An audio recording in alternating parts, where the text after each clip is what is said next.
Welcome to episode 96 of Coffee and Co-Read, your source for all things literary, with Kristen and Catherine, where we believe there's nothing better than a hot coffee and an awesome book. Join us for our virtual book club where we take one book a month and dive into all the drama, adventure, and romance we can find. Hey, Kristen. Hi, Catherine. Merry Christmas. Happy holidays. Yeah, we made it through the holidays. There's still a few days left, I guess. Yeah. So for all of you listening, so it is December 29th today. So we just finished celebrating Christmas and had a great time. I had 14 people sleep at my house. That is too many. And then I had 18 people for Christmas dinner. Wow. Did you make Christmas dinner? So fun story. My parents don't trust me to make Christmas dinner. So they make it in my house. Oh, okay. It's not a bad thing. No, it's fine. Like, I'd rather not because they're in the kitchen for like hours. Even though I feel like a lot of it is passive cook time. Yeah. Like, you're waiting for turkey to cook, which takes hours. Then you're waiting for vegetables to cook, which takes some time. I don't know why they're in the kitchen for hours, but they are. Yeah, I'd rather be at the tree or etc.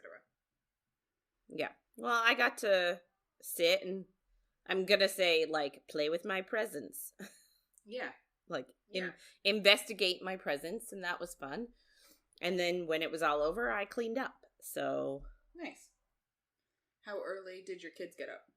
Definitely up by 6, which was fine. Like, 6 is not bad. At least they're not waking up at like 3 or 4. Yeah. You know what I mean? Like, I remember when we were kids, we used to wake up at like 3. And my parents are actually, so my parents used to say, you know, if you want to get up early and open your stocking, you can. And you just have to wait for everyone else to wake up before you get to the presents. Yeah. And Santa knew what he was doing because Santa would leave snacks in my stocking and usually some sort of activity and some sort of movie. Oh, nice. So I would be very eager to sit and watch my new movie with my snacks. So, like, Santa figured it out. Yeah, that's smart. How to let my parents sleep for a long time. No, that's good. I don't know. Me and my sister, I don't really remember us getting up super early ever. But, like, obviously my sister's kids are up really early. But we had the coffee set for 5:40. So that we could get to their house by 6. Lovely. Which Jeff isn't used to. But he must be okay with it. Like, you guys have been together for, like, a few Christmases. Yeah, but he's never been here for a Christmas. Right. Oh. Yeah. Yeah. Yeah. So he was like, setting an alarm Christmas morning. But, to be fair, I was awake at like 4 because I was super excited because William got Stephanie and Lily tickets to see Taylor Swift, and I was excited for them to get them. Yeah. I would have slept probably, we didn't go to sleep until I'd say 1. So waking up at 6 was hard. Yeah. I would have liked a little bit more. Yeah. And to be fair, like, this was actually the earliest they've ever woken up was this year. Normally they're pretty good because they stay up a little bit later, so they sleep a little bit longer. So normally we don't get up. I think it's like 7 or 7:30. But the 9-year-old, Christmas Eve, everyone was here, and everyone was like really excited and like, you know, wake us up when you get up so we can all go down together, because everyone wants to be awake when they like see the tree and see all the presents and stuff like that. Yeah. So, so everyone was like, you know, wake us up. And then the idea was thrown around that, hey, my 9-year-old can press a button. So we didn't know what time she'd wake up, so we didn't want to set like the coffee machine for a time, because what if that time was too late? So I got it all ready the night before, showed her which one button to press, and then I filled up the tea kettle and put some tea bags in mugs. So I was like, okay, you press this button, you turn the coffee pot on. Press this button to turn the kettle on. And I was like, these are, like, you do this, you wait for the coffee to be done, then you can wake everybody up. Yeah. That's awesome. And it worked. Although by the time I got up, the coffee was gone because my whole family are fiends. Yeah. So I had to make another pot anyway. Yeah. Convenient, though. But yeah, my sister's kids all sleep in one room. So they're like, they wake each other up. Like, my sister was like, they were having a yelling match at 4:30 about whether it was early, like, whether they could get up. And, like, the oldest was like... Like, you mean just for Christmas they do that? The boys sometimes sleep in the same room anyway now. But, like, Lily likes her own space. So she would never want it. But for Christmas Eve night, they all sleep in the same room. But then... like, the oldest is yelling at all the other ones. No, they said 6 a.m. is the earliest we can get up. And then, like, they're yelling so loud that they just woke Stephanie and William up anyway, so. Anyway. Hilarious. Yeah. So did they all get up then? No, they were up a bit before 6, I think, because by the time we got there, they were done their stockings. And they had opened one gift. And then when we got there, they were allowed to open another gift. And then my parents got there, and they opened a third gift. Yeah. Yeah. Good times. Yeah.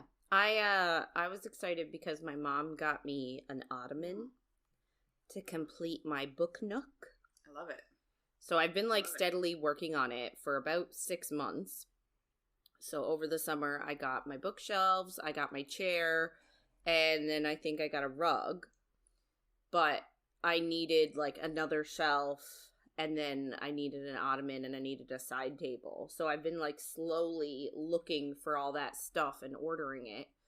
And it's actually funny because I was talking to my aunt about getting an ottoman that either Christmas Eve or Christmas morning before I opened my ottoman. And I was like, you know, I'm wondering if it needs an ottoman. And my aunt was like, oh, it definitely needs an ottoman. Yeah. And I was like, but I worry that it's like, because it's not a huge space. Yeah. Like, it is a book nook. It's like a corner of my living room. Mm-hmm.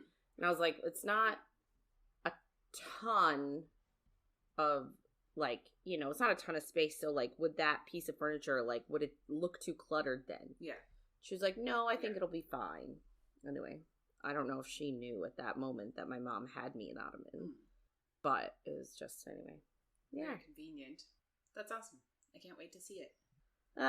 So I guess we should get into it. Yeah, this is going to be a long one, maybe. This is going to be a long one. Apologizing in advance. So just a heads up, this is not a spoiler-free zone, and things will not get saucy. There's no sauce this week. I didn't even think of that. Oh, actually, no, that's a lie. There is. I lied. Oh, yeah. There is sauce. There is sauce. There's dream sauce. Ugh, God. I have many thoughts. Anyway. So, I guess last week we kind of just ended on the big old party for Celestina and Ephraim. And then the shit ton happened. Bryson Hunt announced that they were mates, and he's now a prince. And the Asteri even ended up zooming in and saying, cool, you guys are mated, congratulations. So there's no real taking that back. So she kind of broke it off with Cormac without telling him, which was rude. Who are other people? Hypaxia and Rune went to go meet her sister. And Lydia was just super rude to her. And then Rune tried to go meet up with Day. And the person that was there was the Harpy, which is a shock. So that's kind of how we get into this week. We're in Rune's point of view, and he's shocked that it's the Harpy. But the harpy asks what he's doing, and he says day, and she's just like, what are you talking about? And he's like, oh, good. This is not her. Because they had agreed to say day and night. Which is like, she has to know, like, him being like, day? Like, I hope he said it in some, like, normal-ish way and wasn't just like, yeah. You know? Like, she has to have, I guess it doesn't matter by the end of this week, but, but he's then like, oh shit, I don't want to endanger actual day. So he decides to walk away and not wait for her. But it's like 2 minutes after 12 by then. So he's like, oh, either Day didn't show up or she saw the harpy and decided it was a bad idea. Fair. Yeah. So he's on his way, like, back to the party. But then he realizes, like, the hind followed him outside and watched all of this happen. So he's even more happy that Day didn't come because the two of them would have been there and that would have been bad. So, you know. We go to Hunt's point of view now and, oh, tiny bit of sauce. They're getting hot and heavy in the hallway and they're looking for a cloakroom to screw each other in. And they find one, but the door is locked. And they don't think, hey, maybe we should find a different one. They break the door. Yeah. Right? But Celestina is in there, and her dress is pulled down, like, she has one boob out, and Hypaxia is with her. And they're just like, oh, shit. And then Celestina actually starts to glow with, like, an archangel's rage. So she's, like, super pissed. Because, obviously, they're trying to keep this a secret. They also had the door locked. You know. Like, should they have put a sock on the door? Like, and I get it's plot. Like, they needed to figure this out. Blah, blah, blah, blah, blah. But I'm also like, it's so easy to just not burst open a door that's locked. Yeah. Like, no one thought, hey, maybe there's someone in here. Yeah. Nope. Bryce kind of, like, calms the situation down. And she says, like, they won't tell anybody. But Celestina says, like, if anyone finds out, Ephraim or the Asteri will have Hypaxia killed. So, it's not great. No. They obviously don't want anybody to know.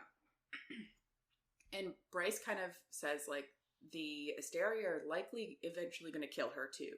She doesn't really get into why, but she just is like, I get it. They're scary. Then Bryce kind of says, like, they're allies, not only politically, but also as females who are meant for breeding. Because, like, literally the three of them were, well, Bryce obviously got out of hers with Cormac, but the three of them are kind of being forced into relationships they don't want to be in. Yeah. Celestina mostly because, 100% just because they want more Archangel kids. Bryce, her father wanted her to have a child with Cormac. And, like, Hypaxia were still a bit shady. It sounded like she chose Rune, but, like, yeah, there's probably a thing about kids in there too. You know? Yeah, it seems a bit like they want the connections and stuff like that. Yeah. Bryce kind of tries to tell them like she's willing to help them any way she can. Like, if they want to be a couple out in the open, like, if there's anything she can do, I guess, politically as a princess or anything like that, then she's willing to help. But they're just like, we can't. Yeah, like, it's like, oh, you want to be a couple out in the open. You can't really, because Celestina is now, like, essentially married to Ephraim. She can't just, like, be a couple out in the open with Hypaxia at this point in time. Like, the sentiment is nice, but, like, Bryce needs to, like, think a little bit. Yeah, she kind of needs a reality check. I think, like, she's a bit idealistic, which, like, sure, I get it, but it's not possible. Celestina says, like, she encouraged Hypaxia to get engaged to Rune. Like, they made these choices because they knew what was happening. But they also hoped, like, in time, she would be with Rune, Celestina and Ephraim would have a kid or a few or whatever, how many people want, and then they would be able to just be together. Yeah. Like, outside the marriage type of thing. So, sad. Hunt tells her that he understands, like, being forced to do things, obviously, because he was a slave.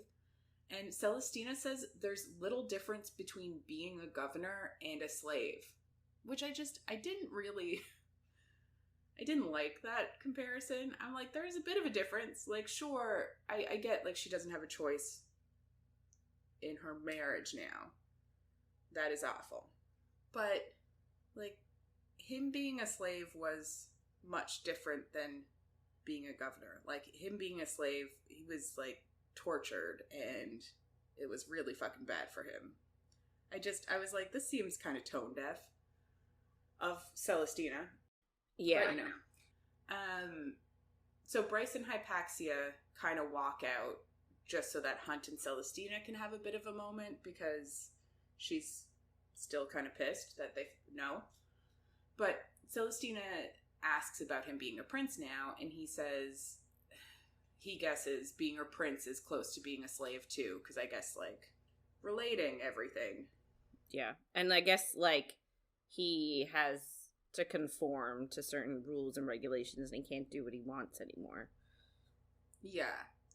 So he's basically like, but he says, I think he'd do anything because he loves Bryce, so he doesn't care. He's fine with it.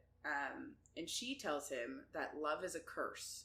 And it's really sad, but it's also a bit of foreshadowing. So they're having their moment.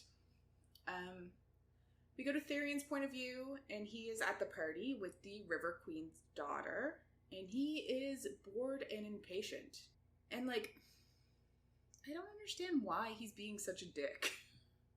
I just don't get it. But the River Queen's daughter can, like, obviously tell that he doesn't want to be there. And she asks, like, why his friends didn't come talk to them. But he just makes excuses.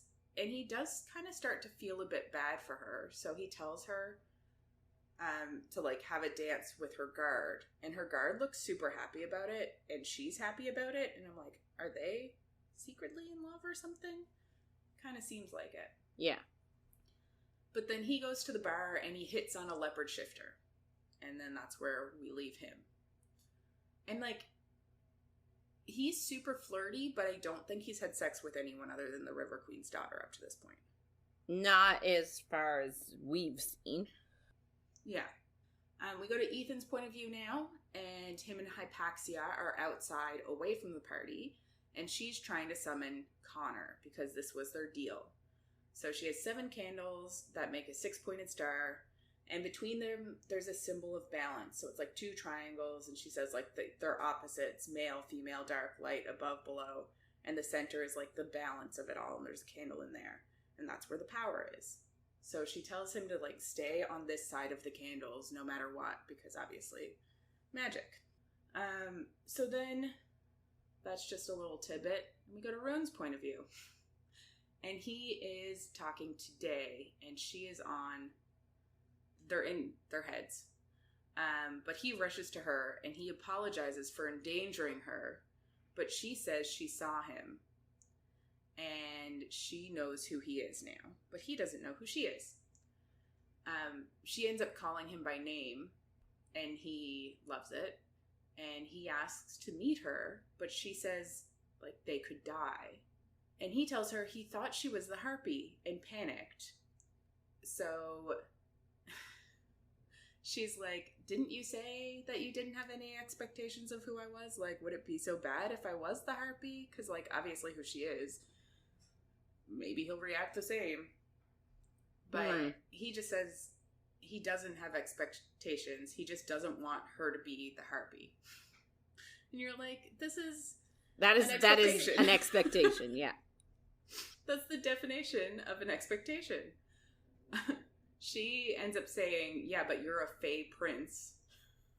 And engaged to someone else. Yeah, who ends up being much worse for her, really. Yes. But he asks if she's disappointed and tells her he's disappointed in himself being a prince because he's done nothing to deserve it. but she tells him his father is a disgrace of a king. And he says, like, she'd get along with his sister. And she says, Bryce Quinlan. And he's like, she knows so much now, obviously, now that she figured out who he is. And he's kind of unsettled by it because he doesn't know who she is, which you get. I do think it's a little bit unfair. Like, I understand why she's keeping it a secret. However, I do think it's slightly unfair that now she literally knows, like, everything about him. Because she can go look him up and figure, like, read all about him. Like, go on his Wikipedia page. And, like, figure everything out. And he still doesn't know who she is. Yeah. But it's also, like, maybe if he didn't say this shit about the harpy, she would have told him. But then she says he's engaged to Queen Hypaxia. And, like, she's kind of weird about it when she says it. Yeah. But he tells her it's more complicated. And she says that he danced with her like it's not. Because I guess she saw them dancing together. But he says they're engaged in name only. And it may not go anywhere. But she says she doesn't care. Because, like, obviously the thing between them isn't going to go anywhere either. Yeah. He tells her he was hoping to meet her all night so he could do this, and then he kisses her. And you're like, you can kiss in a dream? I don't really understand the logistics, but I guess it's like, was it the third ACOTAR book that Feyre and Rhys basically have sex in their head at the same time as they're having sex in their bodies? So I guess, like, it's something we can't do. Yeah, I guess you need magic. Yeah, so can't really understand it very well, but, you know. He shows his face, and they're both enjoying the kiss, but then the male pulls her back. So he's felt this before, her being pulled away. So she is being pulled back to this man that she hates, which is unfortunate. Can I just say, though, so, like, whenever we read about these scenes, their interactions, all I'm thinking about is, what are they doing in the real world? Like, are they just standing there, sort of like blank face, while they have this interaction in their head? Or are they, like, going through motions and just, like, sort of half present? Like, I want to know what they look like when they're having these interactions in their mind. Yeah. I guess, like, sometimes they're asleep, or, like, he was knocked out at one point. But, like, they can't both be asleep every time. And, like, the first time he did it, he just sat next to his friends and was, like, in his head. So, like, I don't think they're doing anything else. I don't know. Hard to say. I think it'd be hard to do anything else. I know, but I just think it'd be funny if, like, she was standing, like, because theoretically they're both still at this party, are they not? I think the party's over. Oh. Yeah. But I don't really know. That's my assumption. Yeah. Because we go to Hunt's point of view now, and him and Bryce are home, and after the party, they went to a dive bar, and then got loaded, and then came back to their apartment. So I think it's later in the night for everybody. But they're back at the apartment now, and Hunt is rubbing her feet, and tells her he likes being seen with her, because Shahar would never show him as an equal, and would never, like, take him out. Which is obviously sad.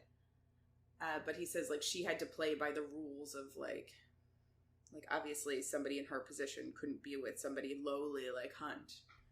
So it just, like, I don't know, the more he reveals about his relationship to her, the more I don't think it was a good relationship.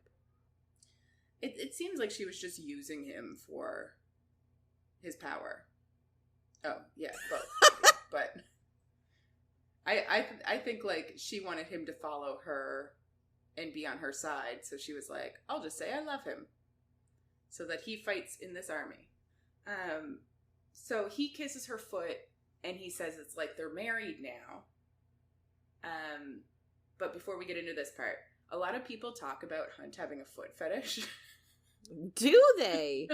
Yeah. Yeah, so there's, like, a big thing about, like, is that going to be a thing in the next book? Like, is he going to be obsessed with her feet in the next book, too? I kind of want to do, like, I've seen people do bingo cards of, like, the things that they think are going to happen. Which I think is funny. We should make a bingo card. But yeah, so that's one that people think. But, like, he basically says they're basically married now. And she says she doesn't have a ring. So he bites her toes and tells her she can have a ring. And in this world, like, engagement rings and wedding rings aren't really fancy. It's actually just about the metal. So she asks for a titanium ring because it's the strongest. I think they just get bands. Like, they don't actually get anything fancy. Yeah, they just, like, it's just about the strength of the metal is a representation of the strength of the relationship or whatever. So she asks for the strongest one. Oh, this is where she actually says, please don't tell me you have a foot fetish. But he says he has a her fetish, which is cute. So I guess she stands up and he undoes her dress and she lets it drop. And she's just wearing a thong and he bites her ass. Then she turns and he bites her nipples and pulls down her underwear. And he carries her to the bed and, like, undoes his tie. This gets a bit hot and heavy, too. We forgot about this earlier. Yeah. But he undoes his tie and asks if she wants to get kinky and ties her hands to the headboard, which I'm a big fan of. And then he undresses himself and sees how wet she is and just can't stop himself. But he teases her with his cock and she asks for more and asks for it hard. So he does. And she glows. And his lightning breaks the tie. And I'm like, it's too early to break the tie. Yeah, like, she was just tied up. Like, give it a little bit. Yeah. I was like, I could have used a bit more of the tie, but sure. I guess she's only dipping her toe in the kinkiness here. Which makes me nervous about an Asriel book, because apparently he's the kinkiest of all the Bat Boys. And I'm like, I need it to be kinkier than this. But here's my question. So, like, do we have a guaranteed, like, number of books? Like, has SJM come out and said how many more books are going to be in the ACOTAR series? Are we going to 6? I don't know, because I think it was supposed to be 2 more in a novella. But did that all change after Crescent City 2? And now we don't know what's going to happen in Crescent City 3, because I'm kind of Ragnarok the Crescent City world, and they're all fucked. You know what I mean? Yeah. Because, like, just think about it. So we had 3 books for Feyre, right? Then, and Rhys. Then we've got a book for Nesta. So we still have Asriel, Elaine, and more. So, like, as much as I enjoy the idea of Elaine and Asriel, like, I do like it, I don't think it's gonna happen. No. I think SJM is too much of a fate, like fated mate. She's too much of a fated mate span to let Lucian not get his mate. And also, I keep seeing, now this is off topic, but I keep seeing people like be like, oh, you know, like, Elaine is meant to be a spring court bae and all this stuff. Yeah. Lucian is not even, like, yeah, his best friend's the spring court. He's spring court emissary, but, like, there is, like, there's no way she's gonna be a spring court babe unless she goes with Tamlin. No. Yeah.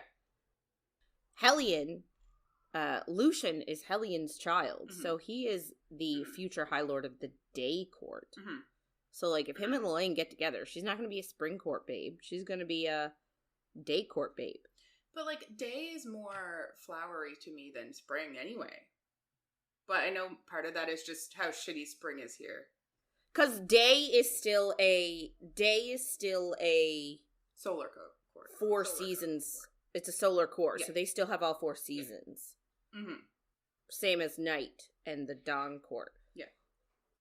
So, I get that spring court, yes, and flowers, but like, yeah, I just don't understand. And I know it's not on topic of this book, but like, but I get it. It's something that I've been seeing a lot lately. People are speculating about it, I guess because Crescent City 3 is coming out soon. Mm-hmm. So there's a lot of speculation surrounding SJM characters. Anyway, I feel like 2 more books in ACOTAR is not going to be enough books to clue up Elaine and Asriel and... So yeah, we have, a bunch of questions about what's going to happen with everybody in the world now and how many books Sarah J. Maas is writing. And then there's a new book that she's writing and you're like, is that one going to be part of this multi-Maas verse? Hopefully we'll figure some stuff out when the next book comes out, which is like in a month and a day. That's exciting. I'm so excited. I've got mine pre-ordered, ready to go. I know. I want, the last 2 books, if you pre-ordered them, you could get a little, like, prize. Not a prize, but you could get a print. A little piece of memorabilia. And, like, Silver Flames, she had a pin if you pre-ordered it. And the last 2 Crescent Cities, there was a print of, like, the front cover. And I really want to print to this cover, but nothing's come out. So it's sad. But not really the point either. We're on quite the tangent. And we're in the middle of a sex scene, so...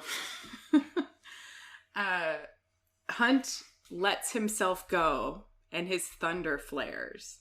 And he glows, and she's glowing, and his power's going into her. And he doesn't stop until they both come, and then they end up on the roof. Can they not have sex without teleporting now? But I'm like, I guess she was like, I'm so hot, and then, like, ended up on the roof to, like, cool down, maybe. But, like, I hope she has enough power to teleport them both back to their room, or they're gonna have to just walk through the building naked. Oh, she definitely does. And I guess he could put more power into her, but I'm just like, I guess it's good that nobody was up there. Yeah, well, that's it. Like, thank God no one was up there. Yeah. Well, that we know of. We don't hear anything about this, so we're assuming. Yeah. We go to Ethan's point of view now, and the magic that him and Hypaxia are doing, well, that Hypaxia is doing, is making it cold. And Hypaxia tells him that someone's coming, and he obviously is thinking about what he's going to say to his brother, because that's who they are summoning. So he doesn't know if he should say that he loves and misses him, or if he should start with a warning about the bone quarter. He's like, I guess it's kind of sweet, and I do love sibling love. So, there you go. Yeah. She tells him his brother's spirit is strong, and then a tall, slim creature appears, and it's actually the Underking. So, like, I guess you can't really summon someone from the Bone Quarter without the Underking knowing. And he's just...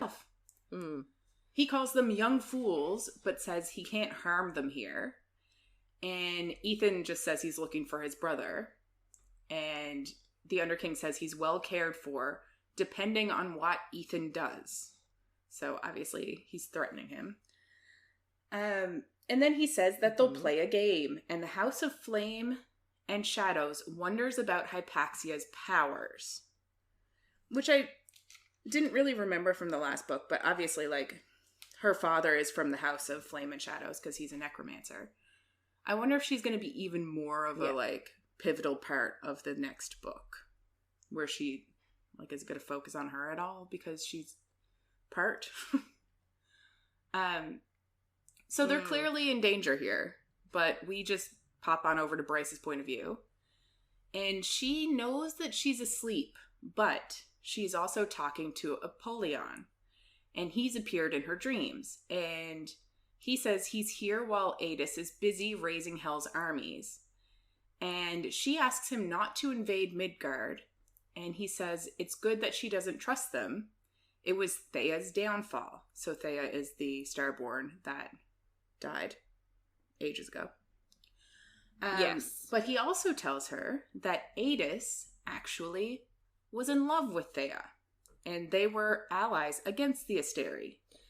And I thought this was sort of assumed when Adis, like, came. Yeah, it was assumed that they were allies, but I don't think we knew that they were in love. Maybe we did. Oh. I thought he made it... Because at the end of the first book, doesn't he, like, get all, like... Or when him and Jessiba are talking? Yeah. I don't really remember what they say, but... And, like, doesn't... They talk about a bunch of stuff, and then they talk about Hunt's father. Yeah. Right. That's the only thing I really remember from them, but that makes sense. But he's clearly got a soft spot for Bryce, because he's been coming to her all the time. And, like, she can summon him and stuff. So, like, obviously Adis has a soft spot for her, so it does make sense that he's more emotionally connected than not. So, yeah, I think there was probably signs of it. I just don't really remember what happened at the end of the last book. And Bryce doesn't believe that they were allies. Like, I think she's been told, but she didn't really believe that. She thinks that hell is going to come up and destroy them all. She doesn't think that the Asteri are as bad as she finds out, I guess. He asks why she hasn't mastered her powers, and she asks if he sent the Reapers, and he is, like, genuinely confused at what she's asking about. And she kind of thinks to herself, she thinks that he's telling the truth, and she thinks that the Underking must be lying, because one of them had to send them, but she believes Apollyon. Mm-hmm. He tells her he's able to contact her since the veil is thin, but he could contact Hunt before because Hunt is bred to be receptive to demons. So... Interesting. Yeah. I'm assuming we'll find out more about that because, like, Hunt's whole parent situation and, like, his different powers and his different wings, like, we have to get some kind of answer at some point because there's so much pointing towards it. I feel like it's Apollyon. Yeah. I don't... Like, that's my gut instinct. I don't know if that's true, but I'm sure if we, like, Googled it, there would be so many theories. Oh, for sure.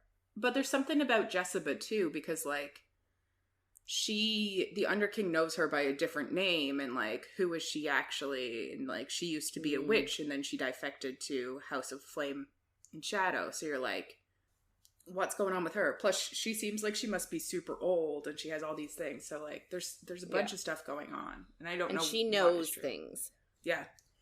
It seems like there's a lot to wrap up in a book 3. Yeah. And like, they're so far many apart in the beginning. Answer. Like, we gotta get them. I just don't understand how we're gonna do it. I'm stressed out. And you didn't even write it. I know. I just don't understand how it's gonna wrap everything up. I feel like there needs to be more. But I guess so much happened in this book that we're like, holy shit. Yeah. They're long books, I guess. They are. So... I wonder how many pages this one's going to be. I feel like it's going to be like 700 pages. I cannot. Too many. We're going to have to do it across 2 months on the podcast. 9 weeks. Probably. Like, there's so much happening. Yeah. To be fair, we probably could have done this book across like 9 weeks as well. Oh, yeah. Well, when I first read it, I was like, this is never ending. Yeah. I was like, I don't know what I even care about anymore. I just want this book to be done so I don't get a spoiler. Which is like, I hate that that's how I read books now. I like reading them to be like, oh my god, this is so interesting. Keep turning the page. But then for this one, I was just worried about like spoilers and shit. So it was disappointing. But anyway. So Apollyon asks her to use her horn after Hunt charges it and open the gates to hell. And she just says no. And you're like, maybe you should. Yeah. But then he says to come find him when she learns the truth. And, like, yeah, that's been a thing. Like, her father was talking about the truth and, like, not her father, but the Autumn King, you know. Yeah. Her biological parent. Mm-hmm. The sperm donor. Yes. So we go to Ethan's point of view now, and the Underking has warded around and above them. And Hypaxia just, like, tells him to keep up, and they hear hunting hounds of the House of Flame and Shadows, and they're howling around them. So, like, they're in a difficult situation. I don't understand. So they're still on the balcony. I thought they were just outside. Oh, when I picture it, them outside, I just think of them, like, on a balcony. I don't know why. Okay.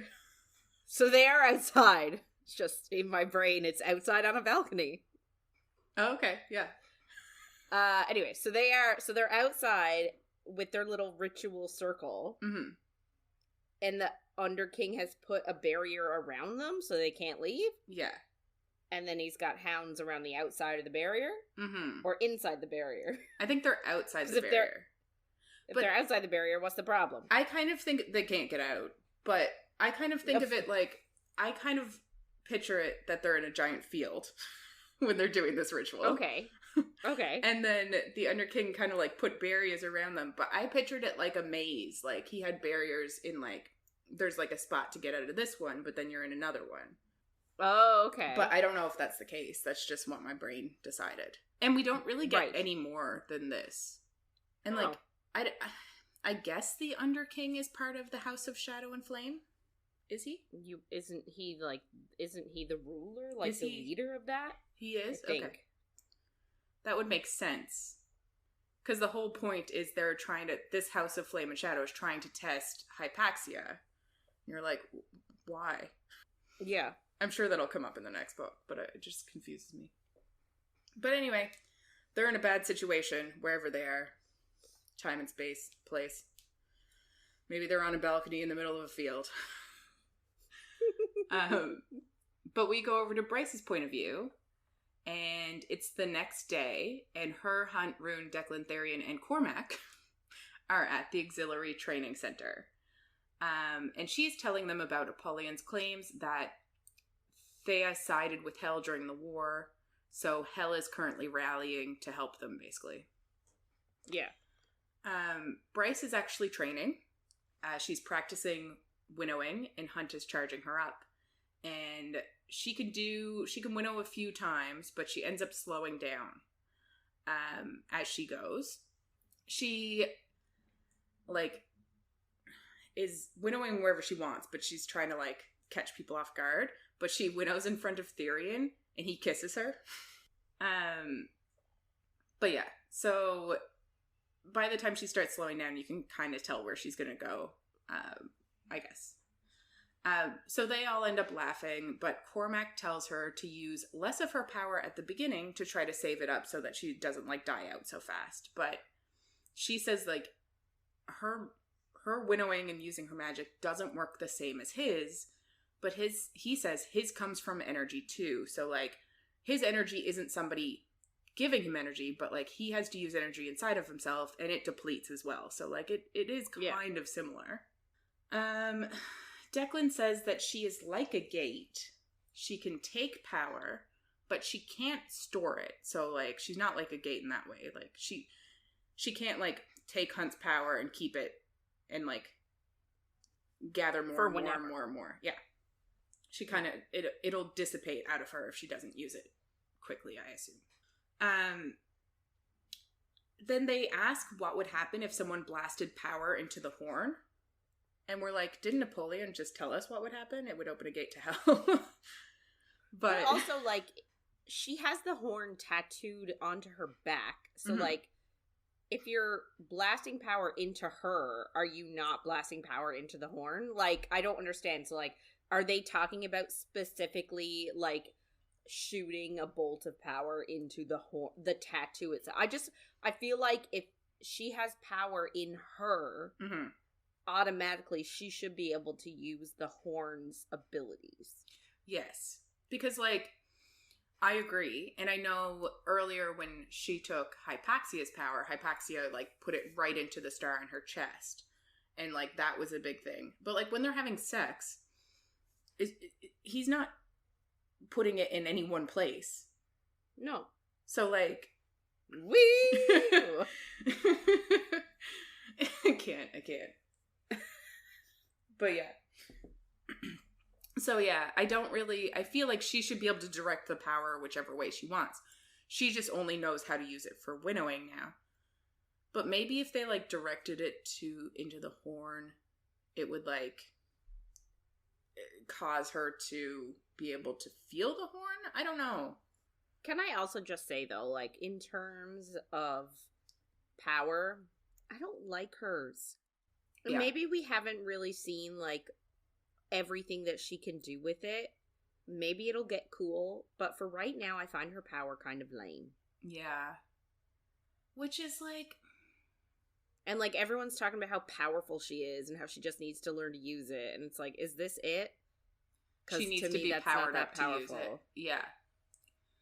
I just worry, based on SJM's track record with females in power, that I'm going to be pissed.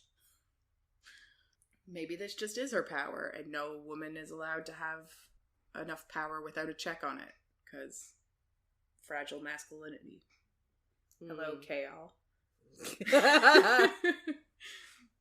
Anyway. But yeah, they all basically decide that it's a bad idea to, like, put power into the horn, because they don't know what would happen. Cormac basically just points her to the obstacle course again and is like, just keep training. Like, yeah, I don't have time for these conversations. She's kind of surprised he's even there because she broke off their deal and she had promised him that she would tell him, because there's really no reason for him to be here if he's not engaged to her. So it's kind of shitty. But he says, like, she has no idea how shitty the call with his father was when his father found out that she had broken off their engagement. Because, like, Cormac is only there because his father wants him to be there so that he can mate with Bryce, basically. But it sounds like his father is just as bad or worse than the Autumn King. Obviously, we have heard that, like, they're more archaic, it seems like, than the Autumn King is, but clearly they've had a terrible upbringing. He tells her no more surprises, and she grudgingly agrees, but Hunt gives her a look. God. And fucking everybody sees it. Everybody fucking sees it. And you're like, what a bunch of idiots. Why would you, like, Hunt. So obviously Cormac realizes, and Rune realizes that there's something else going on, but Cormac winnows behind her and puts a knife to her throat, which is not great. That's nice. But Hunt's power starts to, like, come out on his skin because he can't control himself. And Rune has his gun out and Therian has a knife, and Cormac threatens to cut off her head, and she kind of knows that this isn't going to end well. So she tells him that it's about Emil, that she found him with the Viper Queen, and he's gone somewhere safe now. And she says she doesn't know where he is. But it's just so easy to check. Like, we've been saying this forever. It's so easy. Anybody could check. Anyone could find out. Yeah. So, you know. And Rune in her head says he knows that she's lying. So he obviously knows she actually knows where Emil is. Like, yeah. Anyway. But she just says that he's somewhere safe. And they ask why the Viper Queen would, like, get him. And Hunt says she collects powerful beings, but she found out that Emil actually doesn't have any power. And everyone's like, oh shit. Cormac says he owes it to Sophie to find Emil, which is fair. Like, I get why he thinks that. But Bryce says he owes it to her to keep him safe and hidden and out of the rebellion. And Cormac... Which is true. Yeah. But I do get why Cormac... owe it to Sophie to find... Like, what's he gonna do with a 13-year-old boy? Yeah. Is he gonna go home and... Is he gonna take a human child back to Avalon where it's like humans are, like, lower than dirt? Mm-hmm. Is that what he wants to do? Like, he needs to think about shit. I know, but his thing was in his mind, Emil is still running away from the rebels, and he's running away from Lydia. So, like, he kind of realizes it. He thinks about it for a second. He's like, oh shit, so he's safe? That's good. Cool. Yeah. And then he apologizes for, like, putting a knife to her throat and stuff. And you're like, fair. You're lucky that Hunt doesn't kill you, I guess. I don't know. Mm-hmm. Therion has to leave then to go to work. Because he still is employed by the River Queen, I guess. And Brace gets powered up and does the obstacle course again. So they're all good now. No, nothing wrong. We go into Ethan's point of view, and him and Hypaxia show up, and they're exhausted, but they go to the auxiliary because they are trying to meet up with everybody. And he's shocked by Bryce's power. He's like, didn't realize that she could do this, and is watching her winnow around. You're like, ooh. He's looking at her with hearts in his eyes, and you're like, fuck off. Yes.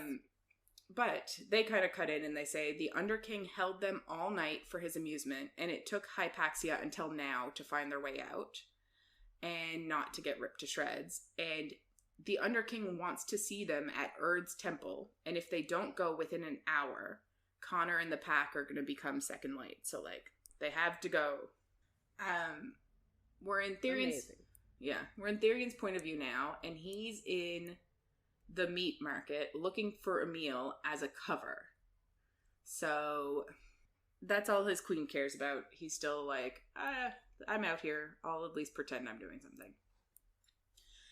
But he already knows that Emil is safe.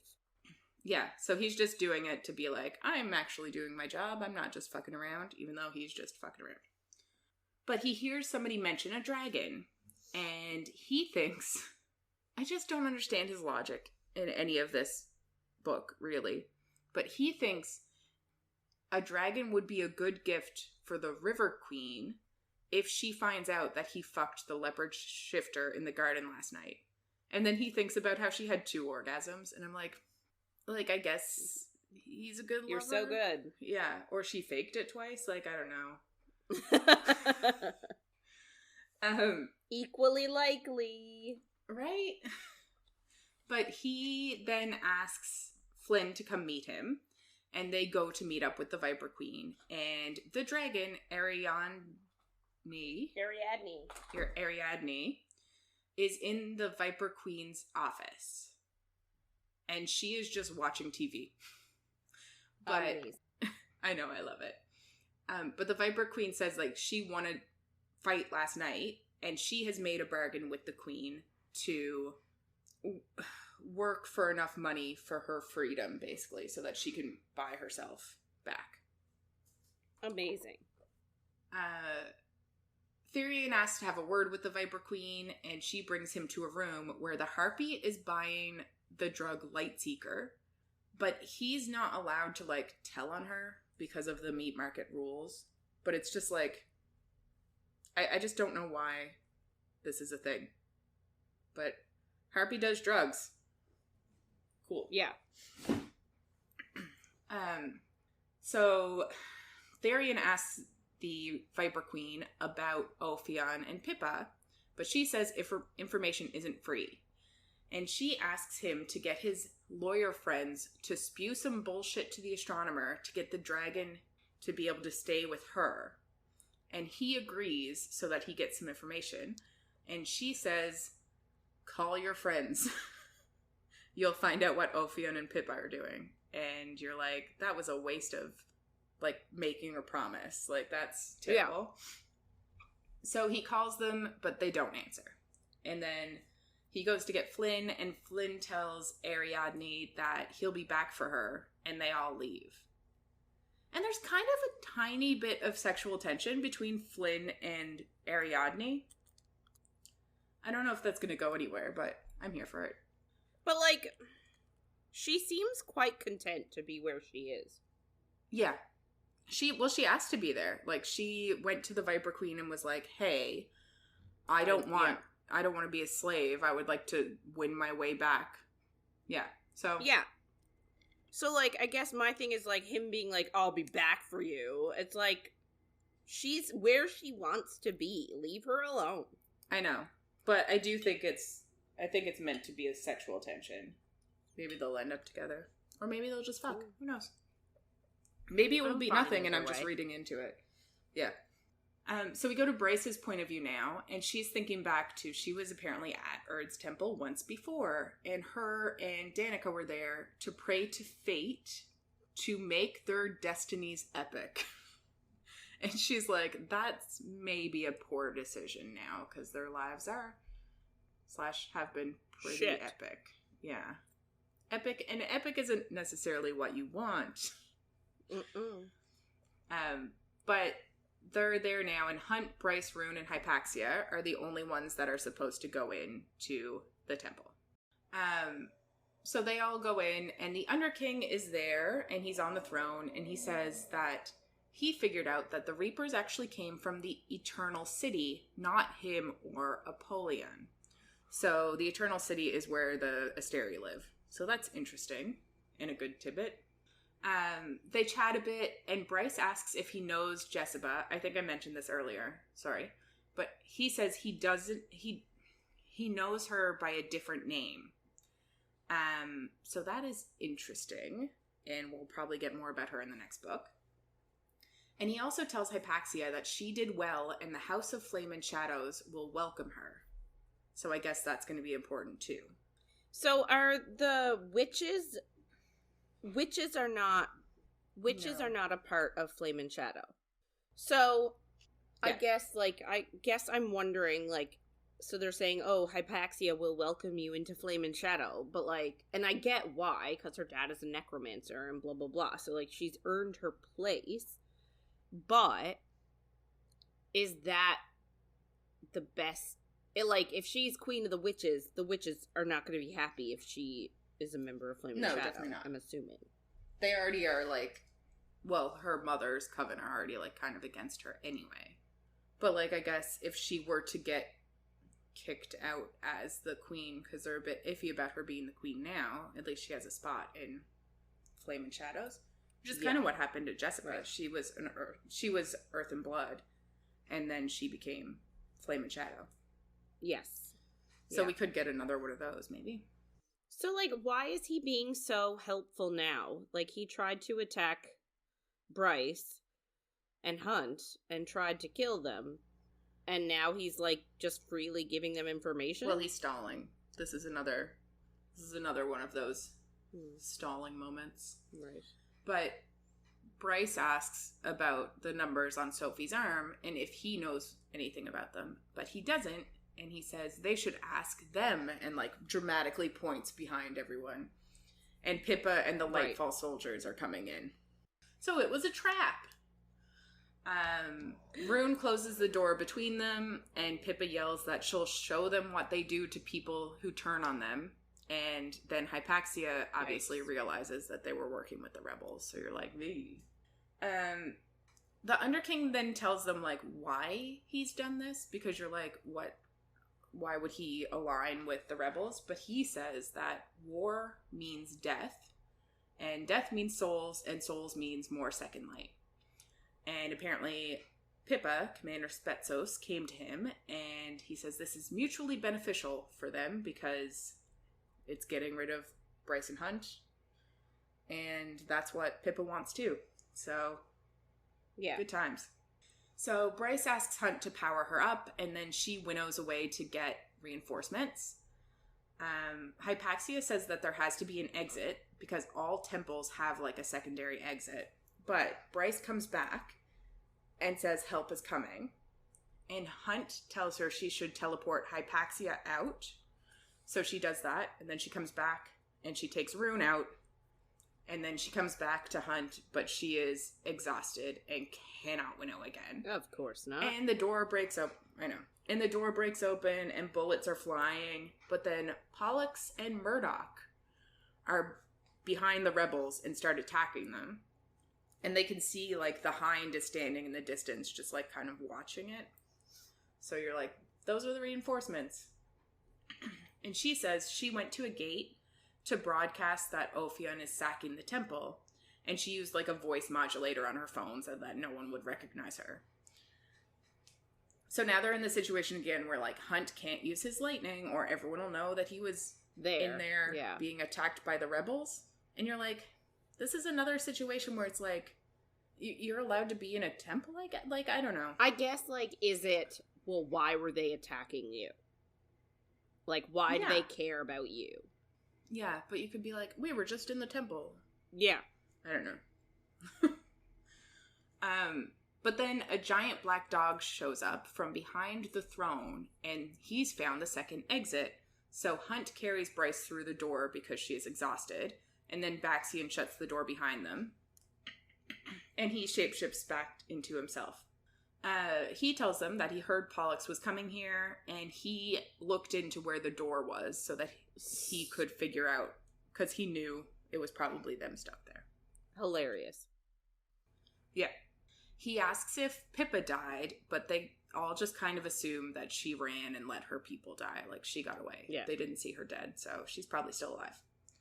Bryce rolls out of Hunt's arms and points a gun at Baxian and asks why he keeps showing up. And he responds, through love, all is possible. And then he shows her, I know, but then he shows her a tattoo across his heart in Danica's handwriting. And she asks why he has it, but he says, Danica was my mate. Yikes. So sad. Bryce obviously doesn't believe that, but he tells them to ask Sabine, because she knows, and she's terrified of him, because he wants to kill her for how she treated Danica. And that's why, like, she left after he showed up at Bryce's apartment. She's afraid of him. Bryce tells him, like, she would have known, but he says nobody knew.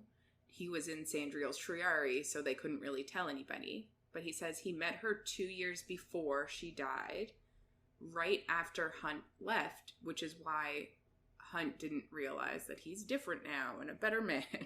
God. Right? He says that they met at a gathering of wolves, and she actually sought him out to ask about his ancestry because she, like, traced it back to one of the most ancient bloodlines in the world, and he didn't know anything about it, but when they met, they obviously realized that they were mates. But she was looking into all the bloodlines and where they came from, and she was looking for an alternative to Sabine being the next prime, because she knew that she'd die soon. So that's interesting. He also tells Bryce that synth was a cover. She was actually killed because of the research, not because of the synth. So essentially the entire first book is just not true. It was just pointless. Yeah. It was just a lie. Yeah. And, like, I hate all this stuff coming out about Danica, because, like, they were best friends, and it's so sad. Yeah. I just don't think it's necessary. He says that she also was researching different worlds where they could possibly be together, since obviously in this world there was no way they could ever be together. Why, so, though? That's kind of... Why? If they're mates... Well, she's a wolf and he's a shifter. But if they're mates, why can't they be together? Obviously, people understand that, like, true mates, you can't help. I feel like they don't in this book, though. Like, I feel like there's such a division between the Fae and the shifters and the, like, different kinds of shifters. Like, I feel like it's very not okay. I feel like they don't really care about mates, which is dumb. But Bryce puts her gun down and asks why Danica didn't tell her. And he says she wanted to, but she couldn't tell anyone because she thought the Asteri would use him against her instead of just killing her, which kind of makes sense. Bryce asks if Danica told him that she loves him. And he says yes. And that kind of breaks her heart a bit because Danica had told her that she was the only person that she'd ever said it to. Which was a theme in the first book, and, like, it took her an almost near-death experience to even say it to Bryce. Right. So it's sad. So then Bryce kind of lashes out and asks if Danica didn't care that he was a monster. And he says after he met her, he tried the best he could to counteract what he did with Sandriel. So he tried to change. Yeah. And, like, obviously he has a bit, but it's just, I don't know. He has a lot, it seems. Yes. I hate the idea of, like, people changing because of love. Like, you know what I mean? Yeah. I guess he figured out that what he was doing was wrong, but, like, you should have figured that out before that. But anyway, I do like him as a character, so. He also tells her that Danica loved her and that Bryce was the most important person in the world to her. But Bryce says she doesn't want to hear it. And he says, like, isn't that why you've been digging around? Like, isn't this exactly what you want to find out? Because, like, the only reason she's been looking after, like, tried to find a meal in the first place was because Sophie and Danica had spoken to each other. So, like, she is kind of digging around trying to figure this stuff out. But Bryce asks him about Sophie. And he tells them that Danica was researching Thunderbird origins and found Sophie. And then she goes to ask him about the numbers on her arm, and he rattles off the numbers first. So that's interesting. Mm-hmm. He says he's actually the one who gave Danica the numbers because he used to escort Sandriel to the Asteri, and they showed her something that shocked her so much that he memorized the numbers and, like, basically that these numbers are from the Asteri's archives. So there's a room that have the numbers on them. Amazing. So Danica was obsessed with it, because obviously that's the truth we're all talking about. Mm-hmm. And she got Sophie to sneak in to figure it out. But it took Sophie 3 years. And it was war-changing information. So that's what she knew when she died. So we pop over to, I think it's still Bryce's point of view, but it's later. But Declan is trying to hack into the Asteri's records, which is obviously treason. Yes, and the news is talking about the rebel attack and Pollux and Murdoch and the Hind saving the day, but there's no word about the rest of them being there, so they're like, that's good. Pippa did live, and they have to basically explain everything to Hypaxia, because she's still with them. They ask Ethan if he knew about Baxian being Danica's mate, and he says no. And Bryce says it wouldn't have mattered to her, but Ethan says it would to him because Baxian isn't a wolf and he's an asshole.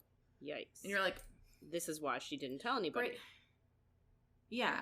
And Bryce being like, it wouldn't have mattered to me. She literally lost her shit at him and called him. She was like, what did she think about you being a terrible person? And you're like, I guess if Danica told her, maybe she wouldn't have been so reactive about hearing it. But you're like, it sounded like it mattered to you when you were talking to him. Yeah. And, like, hindsight is 20/20, right? Like, we can all hope that we would have reacted a certain way when we learned something, but you never actually know how you're going to behave in a situation until you get to that situation. Yeah. Yeah. Declan says there's no way he can hack the archives, but he can hack the cameras. So he can't actually get in and see what's in this room. But he does get a video of Sophie in the archives. And they figure out, like, what room it is. Mm-hmm. And she goes into this room for 15 minutes, and she comes out, but she has nothing extra on her. So whatever she found out in that room, it's only knowledge. So they're like, cool. But Bryce is like, we need to break in there too. Mm-hmm. And you're like, it took her 3 years. How do you think you're going to do it in this book? A day, yeah. Yeah. But she is adamant, and she says she needs the full story, and Danica thought this would change and save the world, so Bryce needs to know it now. And she says she knows somebody who knows the layout. We go to Ethan's point of view now, and it's just him and Therian, and they're just chatting about Sunball, the rebel situation, and then Therian kind of brings up his engagement, and he says he doesn't love her. He was just horny and stupid and wanted to fuck her so badly he swore himself to her, thinking he could undo it in the morning. Amazing. That doesn't make him a terrible person. I'm like, this is why I thought he was a fuckboy all along. Yeah. This is why I'm like, you did this to yourself. Yeah. Therian then asks Ethan if he's seeing anyone, and Ethan thinks about the wolf in the tank, which I think is why people think that they're probably mates. Yeah. But like, wouldn't it have like snapped into place for him, or? I don't know, because you'd think like when Rune sees his person, it would have snapped into place in person too. Right. So there's so much I don't really understand, and like I don't know. Anyway, we'll see. Ethan then asks him if Rune told him about like his past, and Therian kind of butts in and says no, but he knows that he has a thing for Bryce, and he says it's because she's Bryce and everyone has a thing for her, which I kind of am like, I don't know. I don't love a main female character that everybody loves. It's just like, so I'm different than other girls, and like, I just don't know why everybody needed to be in love with her. Agreed. But he says he doesn't have a thing for her anymore, so that's good. But Therian tells him if he has anything unresolved to figure it out before they go, and Ethan leaves to do that. And like, obviously he's thinking about the mystic wolf. And then Therian does the same. We go to Bryce's point of view now, and she's with Fury, who thinks she's being super stupid, because if she's caught, she's going to be fucked up. And she tells Bryce that she's going to take Juniper out of the city for a bit, and she's agreed to take Syrinx too. So, because they're worried, like if Bryce gets caught, they're going to go after everybody she loves. So Therian goes to do kind of the same thing. He goes to meet his fiance, and they actually meet above so that he can't be forced below and like forced to stay there by the queen. But his fiance, I don't know if she ever gets a name. The River Queen's daughter. It's just, yeah. I don't know if we ever find out her name. But she knows why he's there, and she knows he wants to call off their betrothal, and he doesn't want to live below anymore. And she is super pissed about it. And he tells her he needs to leave for a while and that they'll talk after. And she tries to get him to go below, but he knows, like, her mother will trap him if she does. Yeah. But she also says, like, she used to try every day to get him to love her. And, like, it's kind of sad. Like, it seems like she actually has feelings for him. Clearly she's spoiled too, but you're like, he completely used her. Anyway, he doesn't go below with her, and she threatens her mother on him. And he knows he only has about 30 minutes before he'll be forced below. And he knows that, like, Celestina and his friends and the other water courts can't help him, but there's one person who can, and that he can get to within 30 minutes. So he starts to run.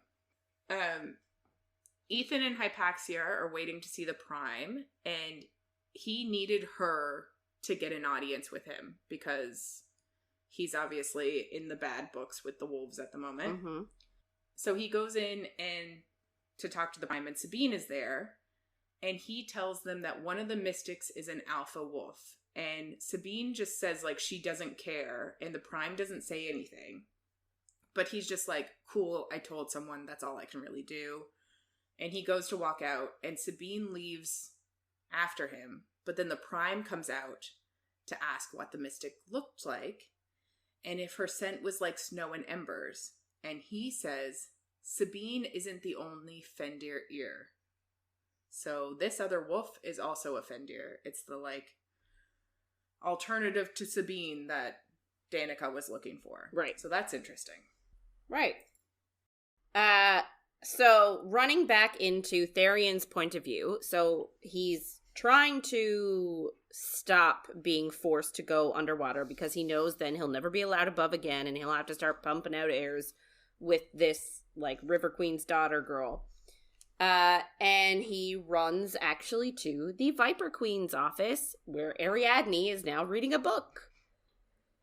And he asks the Viper Queen if he can be in her service to avoid going back to the River Queen. And he is, like, desperate enough to, like, be like, I will sell myself to you as a slave. And, like, buy me. I'm desperate. And she was like, you're a free person. Like, selling yourself into slavery is a terrible idea. Like, so she's not actually that bad at this moment. Like, I'm sure she's bad. But, like, she's she's trying to talk him out of it. Yeah, she's like, dude. So she's like, why don't you just defect instead? Like, she was like, look at my guards. They used to be in the Autumn King service and they defected. So, like, you do the same. Like, yeah. But, like, the Autumn King, the Fae guards are, like, all stoned all the time off of her venom. And you're like, I think I'd rather sell myself into slavery with a chance to get out than be like that. Yeah. But he doesn't really have enough time to think it through, I think. Yeah, and also, like, he is, like, offering to be a fighter as well. So, like, I don't think his job will be the same. Like, she's saying defect, but, like, his job's not the same. All he says is, like, he's like, as long as you have a way for me to submerge myself every day so that I can keep my fins, like, I'm fine. Like, just use me how you want. I'll win so many fights for you. And she's like, dude, come on. You think you're the first mayor that I've had in my service? Like, I got you. So she says, like, the only thing is you have to drink my blood to defect. So he's like, cool. So he does. And it burns as he drinks because it's venom. And then he feels this, like, endless cold settle into his soul. And, like, he feels, like, forever altered. And she can now control him with a command. And, like, he feels this, like, tether or leash attaching him to her. And he's like, oh, shit. Like, maybe I didn't think this through. Maybe not, sir. But he asks, like, I have to go do this thing with my friends. And she's like, you should have made that deal before you drank from me. But then she, like, is like, fine, like, go help your friends. But when you come back, you're fighting for me. Back to Ethan's point of view. He is, like, super shocked that the wolf mystic is a Fendir. And he feels bad because he went in and just told Sabine about it. Yeah. And now Sabine knows, and he's worried that she's going to go kill her because she obviously doesn't want, like, a threat to her power. She doesn't want anybody to try and usurp her. And we learn that Sabine actually killed her older brother in open combat to become the next heir apparent. And Ethan's like, oh, the dude died, but Ethan thought the guy died in combat, but maybe he wasn't. Maybe he was exiled instead, and that's how there's another Fendir heir. Like, they're trying to figure out how she exists. Yeah. So fair. He tells, like, he's still with Hypaxia because he's still supposed to be guarding her. And he tells her, like, sorry, but I have to stay behind to guard this Fendir mystic and help her. Because if he can get her free of the astronomer, the future of the wolves might be different. So he feels this, like, loyalty to his race and to his pack that he's no longer a part of. So he's, like, giving up this guarding of Hypaxia. So he messages Bryce to, like, sort of say goodbye and be like, thanks for not hating my guts after I treated you like shit. And she's like, no worries, I always got your back. And he shifts into a wolf. And if you remember, I think from week 1, he shifted into a wolf and he found it really painful and, like, very empty because he didn't have a pack. And then he changed back and was like, well, I'm not doing that anytime soon. So he shifts now, and he says he doesn't feel like that anymore. He feels like he has a purpose. So, you know. That's good, I guess. I guess. I still don't really care about Ethan. Yeah. I feel like I'm going to care about this other wolf, but, you know. Yeah. So, we go back to Rune's point of view. So he is meeting with Day for the first time since the night of the ball, and them kissing. Ooh. And she's trying to break up with him. And I say break up with him in, like, quotes. She's trying to be like, we're not going to be able to meet anymore. That can't happen again. Blah, blah, blah. Mm-hmm. And Rune's asking her, like, why? Why can't we? And in doing that, because, like, they still both have their glamours on. She's all fiery. He's all, like, night and sparkly. So he lets his glamour drop to reveal, like, him. And Day's like, well, we can't kiss again because it distracts me from my purpose. And, like, she's like, I've sacrificed so much. And, you know, if I tie you to me, then both of us will end up being killed. And he sort of deduces that she's afraid of the male that interrupted them, the male that keeps interrupting them. And she's like, yeah, I am. And she's like, if he finds out about you and that I care for you or anything like that, he's gonna torture you and kill you and make me watch. Mm-hmm. So yes, I'm scared. Fair. And she says, like, she can't break up with him because their fates are bound together. Which is sort of like a, And I wonder... Interesting. Yeah, like, I wonder what that means. Like... So Rune reminds her that, like, him and her are actually bound together, and that he's going to, because he still doesn't know who she is. So he's like, I'm going to find you no matter what. I will find you. And I find this, like, equally romantic, but also equally, like, sort of, dude, she's asking you, like, she's trying to protect you here. Like, just maybe accept it for now. Yeah. Right? Yeah, I agree. So... this moves him saying, like, I'll find you, is she's moved enough to tell him that there's a further ending to the story she told him the other night about, like, when they were on the ship, the city ship. She told him the story about the witch that turned into a monster. And she said that at the time, the ending was that the witch was turned into a monster and slaughtered the prince and all of his hounds that were chasing her. And she was like, that's the end, goodbye. And she was like, oh, by the way, that wasn't the actual ending. The actual ending is that, so the witch turned into a monster and stayed a monster for 100 years and forgot that she was a witch at all until a warrior came and saw her, but didn't see a monster, saw a thing of beauty and wasn't afraid of her, loved her instead, which turned her back into a witch, and they stayed together in the forest for the rest of their immortal lives. So it's like a happy ending story instead. Yeah. And he's like, oh, I like that ending much better. And he kisses her, and he says he feels a sense of rightness settle into his bones. And I'm like, for fuck's sake, it's so obvious. Yeah. Like, ugh. So I'm just annoyed that Agreed. They're not, like, that he can point it out with others, but not himself. Yeah.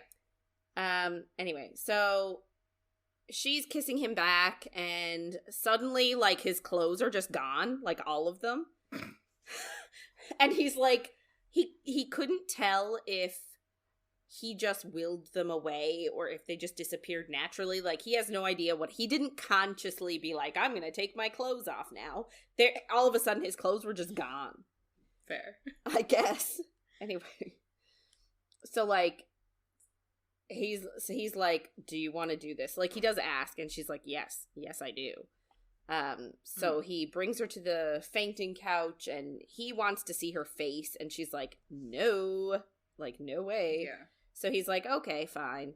And then he, just eats her out instead.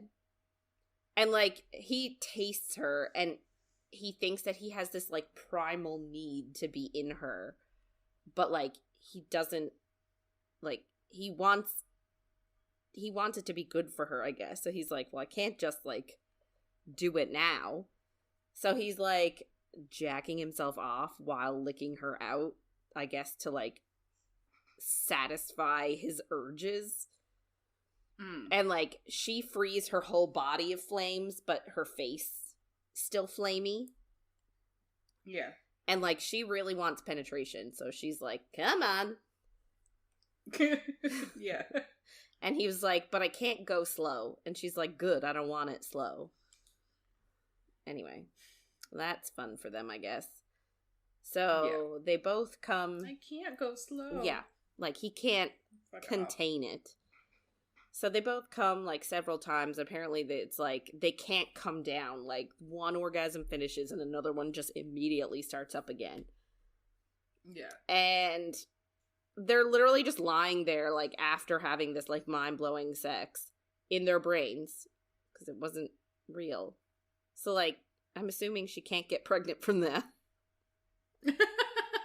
Yeah, I'm assuming she can't get pregnant, but like it's like real enough that like it snaps their bond, I'm sure. Yeah, like that's what I think happens. I don't know. Yeah. Anyway, then they talk some rebel stuff, like it just seems a bit weird after having like this mind blowing sex. Just seems a bit awkward. Yep. And, like, he tells her that they're gonna break into the Crystal Archives. He, like, lays it all out. And she is, like, freaking out. She's like, no, you can't do that. Like, they're gonna kill all of you. Please don't. And she glances behind her. And he knows that that means that the male is there to haul her away. And she just tells him that they know... and then says the word dungeons. It's like she's, like, popping in and out, like it's a broken message. He can't get it all. And then she vanishes like she's been snatched away. So, Rune takes... He starts panicking. He does start panicking, because he takes this to mean that they know about her, and now she is going to the dungeons, and now she is, like, going to be captured. So, Rune tells Hunt and Bryce everything about Day and how, like, they have a thing going on. And he's like, we need to rescue her. They had sex in his brain. Yeah. He's like, we need to rescue Literally her. Everything. And they're like, well, because I guess the initial plan was just for Hunt and Bryce to go in. And Rune is like, we need to rescue her, so I'm coming with you. And they're like, well, how about we'll still go in, you stay behind, but, like, we'll try and get her. He also doesn't know who she is. No. So I don't know how he's going to rescue her, but I guess that's fine. But anyway, so he's like, nope, I'm going. It's not up for debate. And I guess, like, they do need him to be able to figure out who she is through, like, you know, scent, smell and bond. Yeah. Whatever. Definitely. Like, they wouldn't be able to find her for sure. No. So, like, and then he even throws out, like, Hunt and Bryce wouldn't hesitate to go for each other. And they're like, dude, you've known her, like, less than a month. And he was like, you guys knew each other less than a month last year when you offered yourself up for sale instead of Hunt. Like, you guys have sacrificed without knowing each other that long. So, like, chill the beans. And he's not wrong. No. And, like, they're clearly mates. Yes. Anyway, so Bryce is like, you know, it is safer for 2 of us to go as opposed to 3, but Hunt has to go. So initially she's like, well, Hunt, why don't you stay behind so that Rune and I can go? But he's like, no, I have to charge you up. And I'm like, I mean, Rune has power. Like, can't he charge her up? Like, we've already learned that she can be charged from other people. Hypaxia has charged her. So, like, I don't know. I just feel... Why can't anyone else? Yeah. Anyway. Yeah, that's a good point. So, before leaving, Fury dropped off the map of the Crystal Palace for them to study, and they're like, we need a distraction so that the Asteri won't notice we're breaking in. And Rune is really worried about Day, and he thinks the Hind will be torturing her, and his very blood roars to find her. So, like, for fuck's sakes. Yeah. So they come up with a plan to provoke Pippa into attacking, like, doing an early attack. Like, they know she's going to attack Lunathian at some point.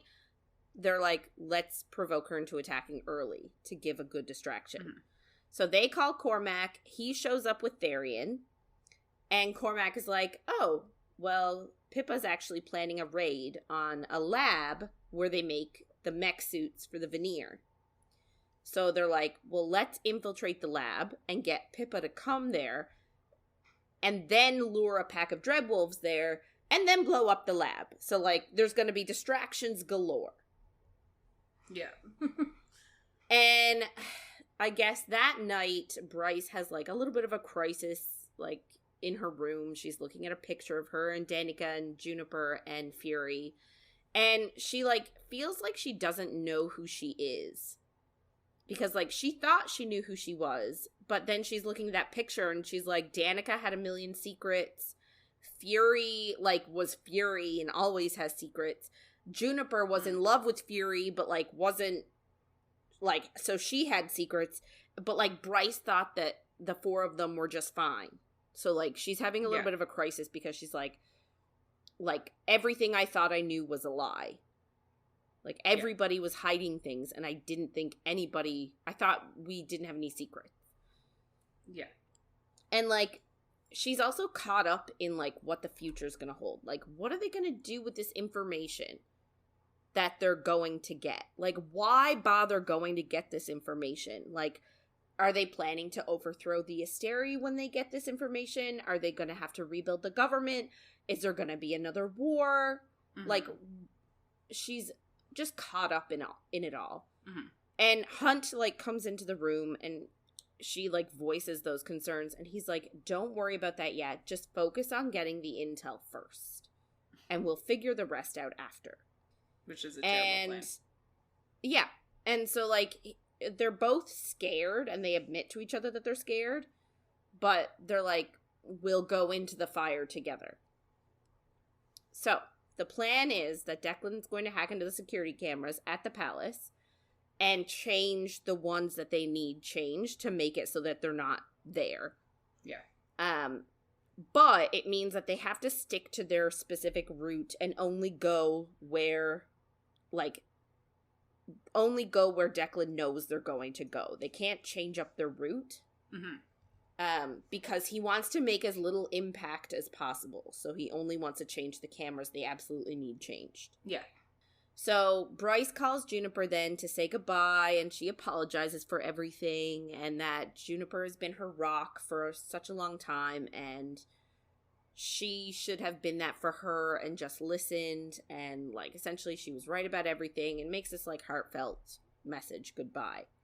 And, yeah. So then we go to Rune's point of view. There's a lot of point of view jumping at this point, like, from now on. So Rune's point of view, he finds Cormac in a dive bar drinking. So he's like, wonder what's up with this guy. And Cormac says, like, he doesn't understand how Rune's father didn't break the kindness in him, considering his father did break it in him. Yeah. And he's like, I wouldn't have come to check on you if I knew you were drinking in a dive bar by yourself. And he's like, I also would have killed you and your two friends all those years ago in your quest for the Star Sword. Yeah. And he was like, I was jealous that you had friends and that your father didn't corrupt you enough so that you had close connections. And then he also, like, tells him that if he had been forced to marry Bryce, she would have healed his soul. And, like, I just find that so sad because, like, although at the same time now it's another person that's, like, enamored with Bryce and, like... Yeah, I don't think he's actually, like, in love with her like everybody else is, but... I think he could be, though. He could be, yeah. Like, I think if they got forced to marry, I think he would have fallen in love with her with time. Yeah. But it's interesting that he's saying this. Because he was in love with Sophie, and everything that Sophie did was for her family and because of love. And, like, I think if he was with her, if they could have been happy together, I think he would have changed too. You know what I mean? Yeah. Yeah, that's true. So it's kind of interesting that he's like, if I was with Bryce, I could have changed. Anyway. Yeah. So Rune then tells him, like, when this is all over, they're going to start over. Because their fathers don't get to decide who they are. Which I love. Mm-hmm. So we go to Hunt's point of view. He actually went back to the barracks in the middle of the night after Bryce was asleep. He brought a duffel bag. He's sneaking out his, like, secret cache of weapons he keeps in his room. And he also has his, like, Umbra Mortis helmet. That's, like, it's very distinct. Mm-hmm. And he puts it on. And he makes his way out, but obviously he runs into Celestina on his way. And he makes up some sort of excuse as to why he's there. Like, he says he couldn't sleep because of all the Prince stuff. And he wanted to clear out his room before it became, like, a spectacle. And, like, he's like, I don't really know what my Prince duties are going to be. Like, he doesn't really want to dress fancy or do any fancy meetings with assholes. But he says, like, if that's what he has to do to be with Bryce, he'll do it. Mm-hmm.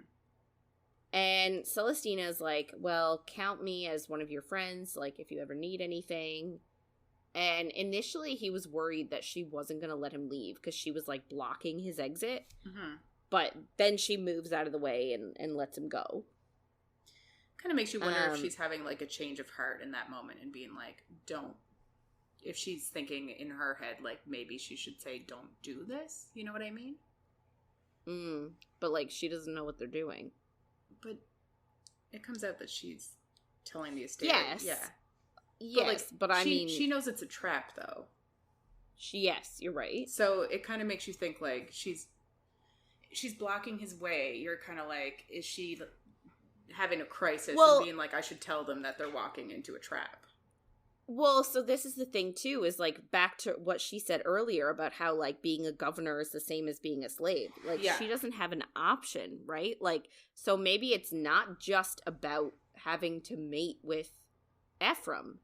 Maybe it's also that she has to report things that she doesn't really want to. Yeah. Because she doesn't actually seem like a terrible person, and if Hypaxia loves her, she can't be all bad. Yeah. So I'm hoping we see her, like, break out of... And I actually think she would make a fair ruler. Like, if the Asteri were to get overthrown, I think she wouldn't... Her and Hypaxia would actually make good... Yeah, I agree. Team, right? Yeah. But yeah, I just wonder if this moment she's kind of thinking, like, I should tell him. And then she's like, I can't because I love Hypaxia and I don't want her to be injured or in danger. You know what I mean? Yeah. Anyway, so he leaves and he thinks about, like, how their plan is for Therian to reach out to Commander Sendez, who is going to transport them to the Eternal City on one of their, like, city ships or something. So we go to Therian's point of view. He can feel the tether between him and the Viper Queen. But they took some uniforms and they're wearing them to break into this lab base thing. So they get up to the gate, and obviously it's like it's an official base. So like, you know, you go in, you need to be working for the Asteri, I guess, and you know, you need to have a reason to be there. So they go up to the gate and they fake this meeting with some doctor guy, and the person at the gate was like, well, there's no meeting with that doctor on paper. And they're like, no, it's not. It wouldn't have been scheduled on paper. It's direct from the Asteri. And of course, the person who lets them in is like way too afraid of the Asteri. Like, once they dropped the Asteri's name, it's like, okay, yeah, go on in. Therian has a headache because he hasn't submerged. You would think he would have asked to submerge with the Viper Queen, like, before he went on this mission. Also, like, they took a boat there. I guess. I don't think he can submerge in the actual river.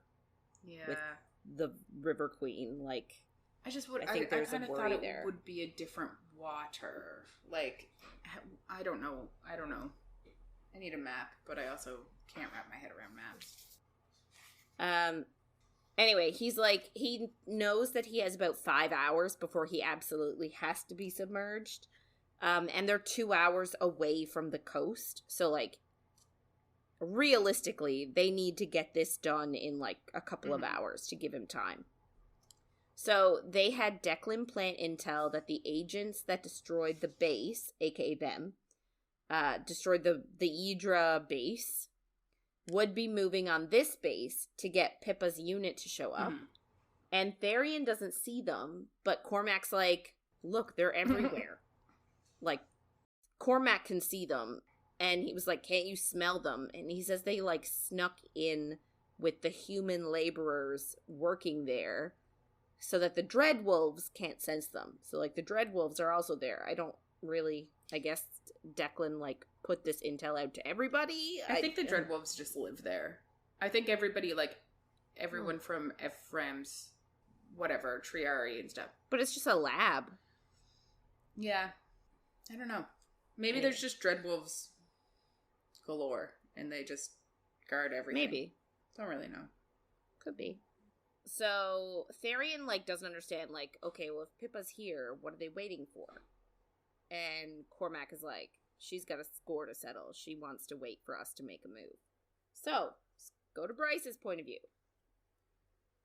They are in the Eternal City. They got dropped off. And they have to wait for Cormac to jump to them. Which I don't get. Because if all Bryce needs is a charge, why can't they just charge her and she... I guess that's how they're getting out. And she doesn't have enough power. Because, like, she was training, but she wasn't good enough to, like... She went to the temple, and she could only winnow Hypaxia and Ruin out, and then she was exhausted. So I guess she's saving up her winnowing for when they have to leave. I guess. So Cormac shows up, takes Hunt first, and then Bryce, and then Rune. So after he takes Hunt, Rune, like, sort of has a little heart-to-heart with her and drops a bomb that Bryce outranks the Autumn King in power. And when they get back, he thinks that she should stage a coup and take over. And he's going to back her. And he thinks that with her as the Autumn Queen, the Fae can do better. And she's like, really? The Fae? And he's like, yeah, like, they aren't all bad. Like, think of Declan, think of Flynn, think of me. Like, not everybody's a piece of shit. And Bryce is the one to lead them and bring them out of their piece of shittiness. And Cormac shows up then and is like, I caught the tail end of your conversation, and I agree with Rune. Like, you're right. He's right. You should be queen. And he also says he understands his prophecy from the Oracle, like, that they were, like, they were supposed to be aligned and joined, and that it would be better, like, the future will be bright. And he's like, not allies in marriage, but allies in war. Makes sense. Yeah. So he drops off Bryce, then gets Rune, and the three of them just have to wait in this little hallway where they are, wherever. And they have to wait for the okay from Tharian that Cormac blows up the base. And once they do, Hunt charges up Bryce, and she teleports inside the actual archives. And she teleports into this stairwell, and there's a door with the number Sophie etched on her arm on it. She goes in, goes down a hallway, and in the hallway there are 7 crystal pipes with plaques on them and little screens next to them. And each plaque has a name of an Asteri on it. And they're all stars, which is fun. I didn't realize that before. No, me neither. I don't think. So, like, there's Polaris, Hesperus, Eosphorus, Octerus, Ostris, Sirius, and is it Regulus? Regulus. Yeah. Regulus? I don't know. I don't know either. Regulus? Anyway. One of those. So those are the 7. So we already know Sirius is gone, right? Mm-hmm. Sirius is not there anymore. He's deceased. So she sees first light come through the pipes, and the screens light up with power level 65%. And Bryce realizes that the Asteri are actually feeding on first light and their palace is built out of the same stuff as the gates of the city. And she's like, oh, so they're all being fed to the Asteri. And that, like, so, like, through the second light, once they die and they become second light, they're being fed to the Asteri. And then that power is being used to control them. Yeah. And, like, even the rebels who are giving their lives against the Asteri are being consumed by them after, which is sort of, like, disrespectful, I guess, in her mind. And she looks down below and sees the floor, and, like, below the floor, there's this big core of First Light, and she understands that in order to stop the Asteri, they have to stop the flow of First Light. So they have to destroy that core. And I'm not saying that this isn't bad. But in the grand scheme of things, I don't think this is awful.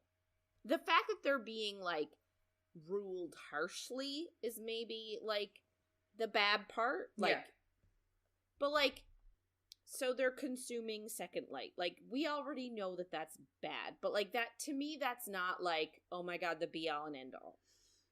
Yeah, I guess it's that they came here and they were like, we rule because we're all powerful. And the fact that the only reason they have any power at all is because they're stealing it from them. They're like, it's all a lie.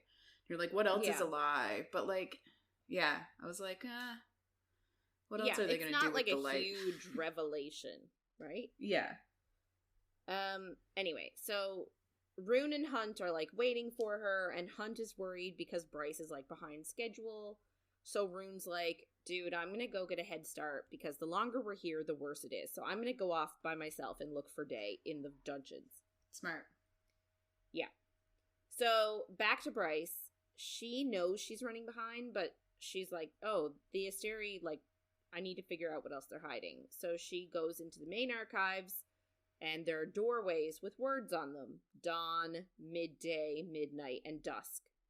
So she goes into the dusk door because of dusk's truth. And Hunt was worried that she was late, but, like, they had a secure phone, and Declan, like, wrote him and said, she's okay, I'm watching her on the cameras, she went into this door labeled dusk. And he's like, ah, yes, dusk's truth. So he's like, that's why, of course she can't leave yet. Rune's point of view real quick, he's running through the palace, but he's like, it's too quiet, there's not very much going on, like, where is everybody? He makes his way to the dungeon and runs into Mordok. Ooh. Of course. Back to Tharian's point of view. So they're, like, fighting their way out of the lab.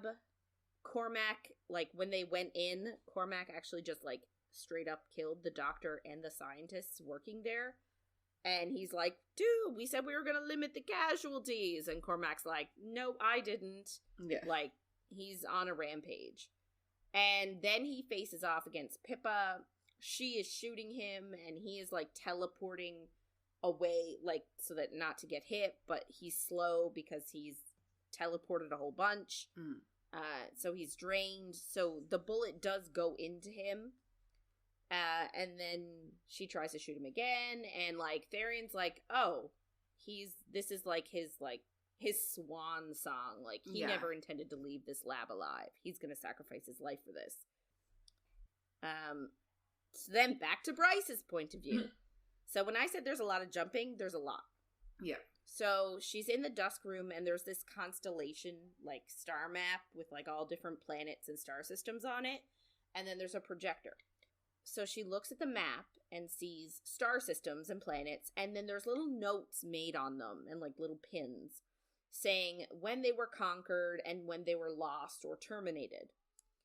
And she finds Midgard, which is their world, and reads that it is ideal here, and they colonized it by inviting other species from other planets using the rifts. So she turns on the projector, and it's a digital orrery, which is a fun word. Orrery. It's, like, essentially a 3D map of the galaxies, and she can, like, interact with it. So she can touch a world, and there are notes next to it.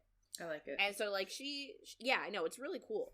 She, like, touches a few, and she found one, and it said hell, lost 17,001 AE. And she sees this AE a whole bunch, and she doesn't really know what it stands for. And in the note, it says that, like, they tried to conquer hell, but the armies banded together and expelled them, but learned from, like, captured prisoners how the Asteri travel between worlds. So followed them to Midgard to help the people here in 17,002, but were defeated in late 17,003. And that they were too dangerous to be allowed to stay because they developed attachments to the Midgard colonists, aka, and like Bryce realizes this is Thea and Adis. And Bryce realizes that Apollyon and the Princes of Hell were right, and that they followed the Asteri as a moral obligation so that the Asteri couldn't prey on another innocent civilization. So, essentially, the Princes of Hell are not, even though they're, like, threatening, like, when we face you in battle, we want you to be in top form. But apparently they're not all bad, and they're just trying to help. Yeah. So they are the good guys. And she's like, oh, I should look for the Asteri's home world so that we can, like, send them back to it, or... I guess. I don't know what. Yeah. Yeah. Get it. And she's, like, looking for it and, like, clicking on a whole bunch of different planets trying to find it. But then someone says she's not going to find it on there behind her. Mm-hmm. And that even the Asteri have forgotten where it is.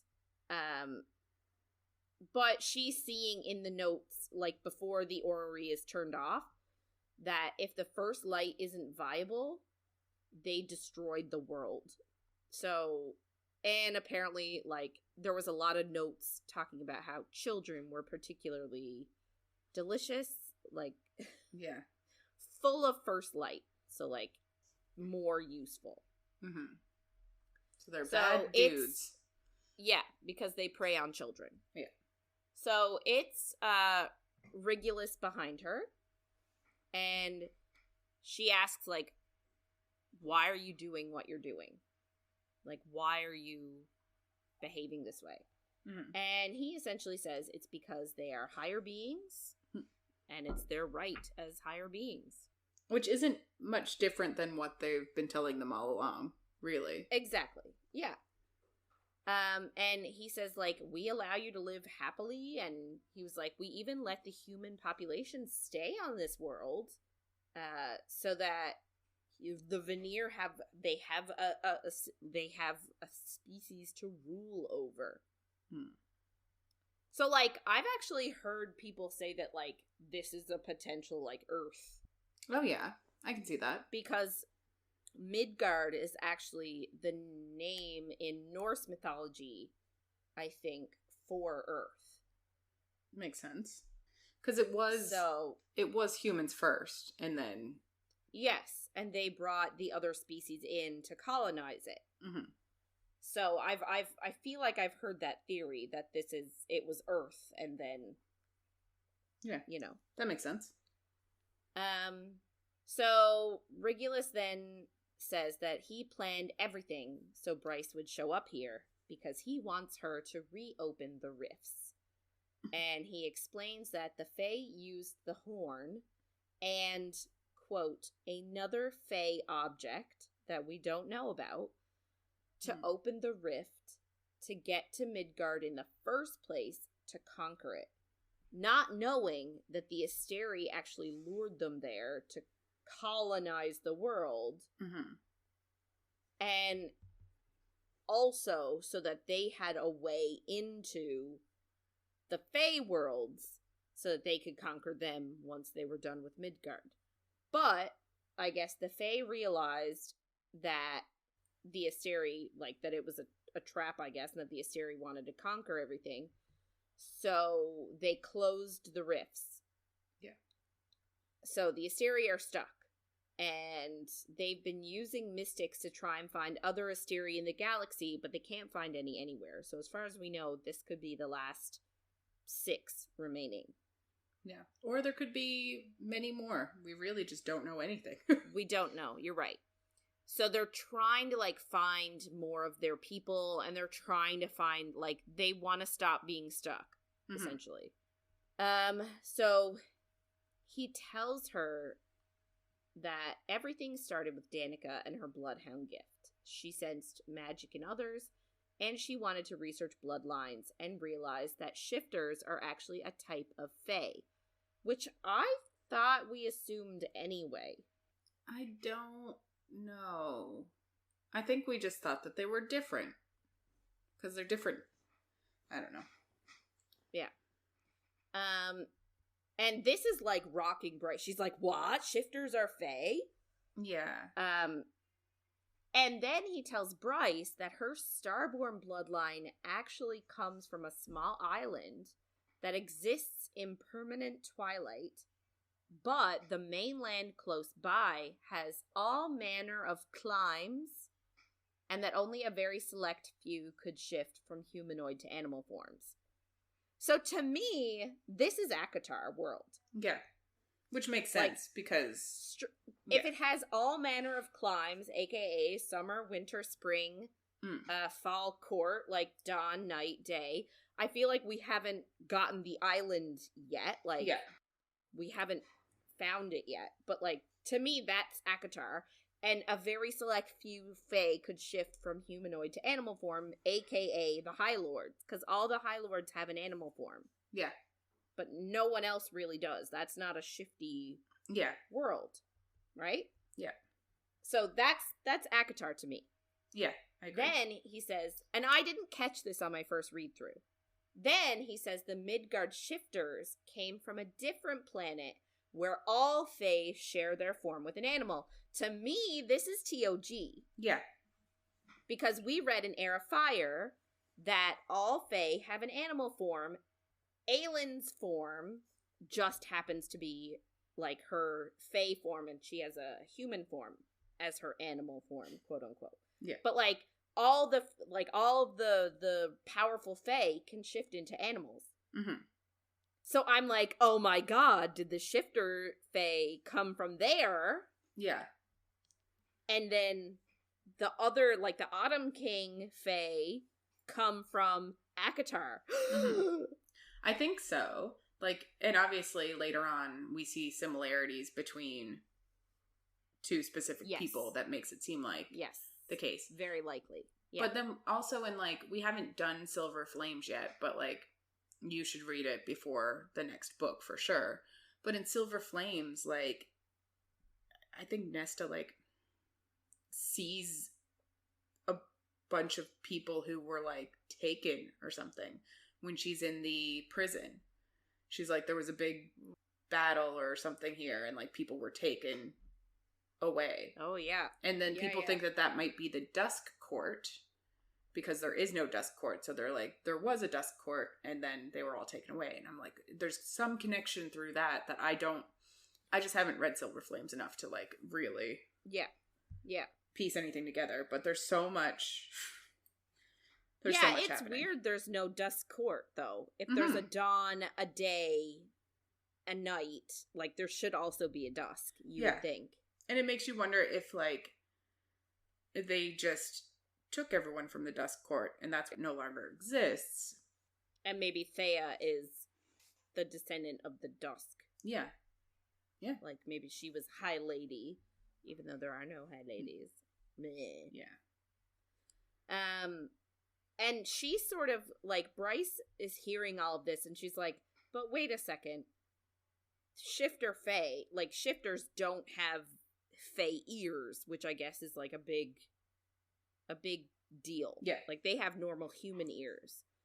And he's like, oh, yeah, no, we bred those out of the shifter fae, like, within the first couple of generations. So, because he was like, we don't want enough similarities between them to have them band together to fight against us. So we pitted them against each other and made them different enough that they don't think they're the same. Yeah. Just smart, really. Very smart. So apparently Danica discovered this secret and told Ophion about it, and they put her in touch with Sophie. So, like, Danica didn't discover all of this. No. She just discovered, like, something in her research. and told Ophion about it, and they were like, well, Sophie Renast is, like, one of our best undercover operatives. Like, we'll put you in touch, and you guys can try and get this intel. And Bryce is now realizing, oh shit, I've made a mistake coming here. It was all a trap. Yeah. Yeah, imagine.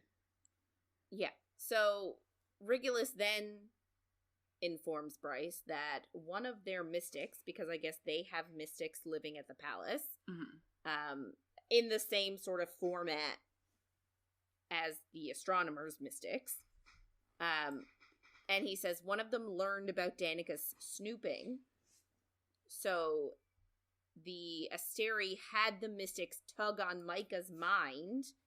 I guess they have some sort of, like, psychic connection to...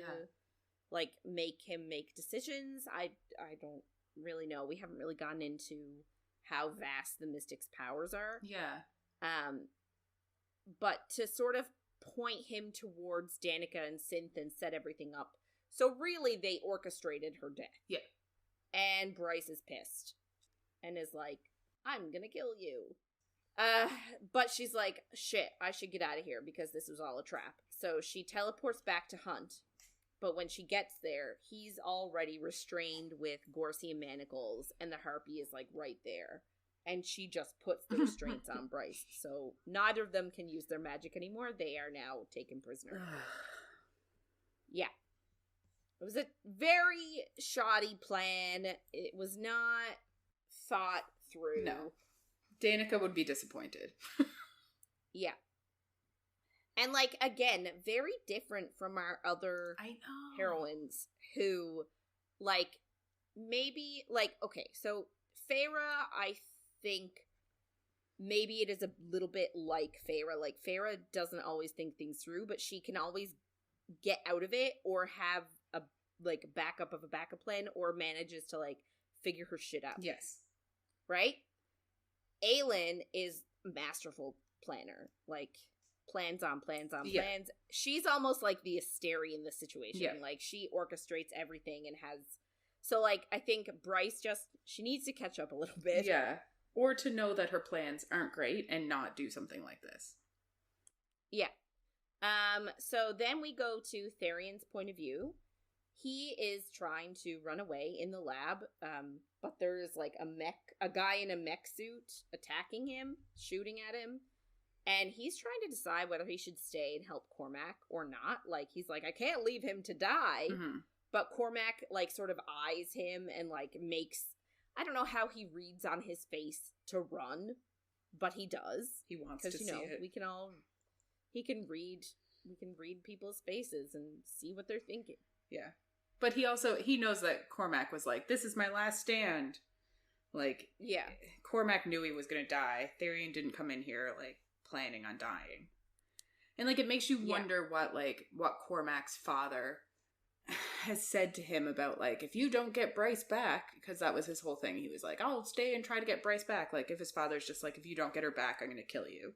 And then he's like, well, there's no point in me. Like, I'm never going to get her. So, like, maybe I should just, for the greater good, kill myself. Yeah. Anyway, so Therion, like, runs under the mech suit's legs and, like, runs through a hole in the wall. And he turns and sees 5 Asteri, like, they've come. Yeah. They did manage to clear them from the Eternal City. So, like, the distraction worked, but, like, there's only 5 of them, and there's 6 Asteri. So, like, problem. So, Cormac sees them and turns into a burning ball of fire. Didn't know he could do that. Nope.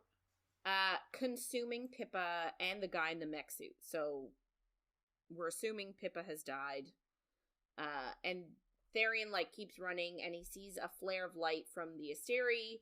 And then a couple minutes later, the entire building explodes, taking Cormac with it. Sin. So, Cormac has died.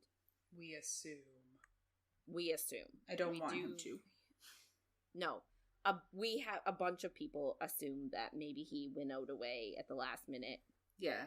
Even though I think he had a bullet in him, though. But, like, and he was super tired. We don't know if it was a Gorsian bullet, though. Yeah. I guess. But yeah, we're hoping he's still alive, because... Yeah. Good guy. That's the assumption, that people are hoping that he winnowed away. No body, then he's not dead. You know? But, I mean, everything is, like, burning cinders and ash, so the assumption is he's gone. Yeah. So, we go to Rune's point of view. He's in a cell, and he's in pain, because he was just beaten by a bunch of dreadwolves. Of course. And he's, like, I don't know if I think he's chained to the wall. Mm-hmm. I think. Makes sense. Bryce and Hunt, are brought into the cell. And they try and lie and tell Mordok that they came to help the Asteri. Well, like Rune does. He's like, no, we're here to help. Like, I promise. He has no idea what just happened with Bryce and Hunt. Yeah. So, like, he's like, you've got it all wrong. But Mordok is like, dude, I've been following your scent all over the city on Regulus's orders. And I'm just like, what did you guys think would happen? Like, he knew it. Like, he smelled you. I don't get it. Yeah. Yep. And then he adds in a little tidbit that Hunt's scent is wrong. And that he doesn't smell like any angel he has ever encountered. And he's a bloodhound too. A bloodhound. Yeah. Yeah. So that's like something. But like you would think, so I'm assuming that he knows what Hunt's lineage is. If he can smell the difference, he's just being an asshole and not telling them because he's an asshole. Yeah. I just assume he's half angel, half demon. That's what I'm assuming. Yeah. Like, because he's been bred for demon, whatever. Yeah. Yeah. So, like, Mordok technically answers to the Hind.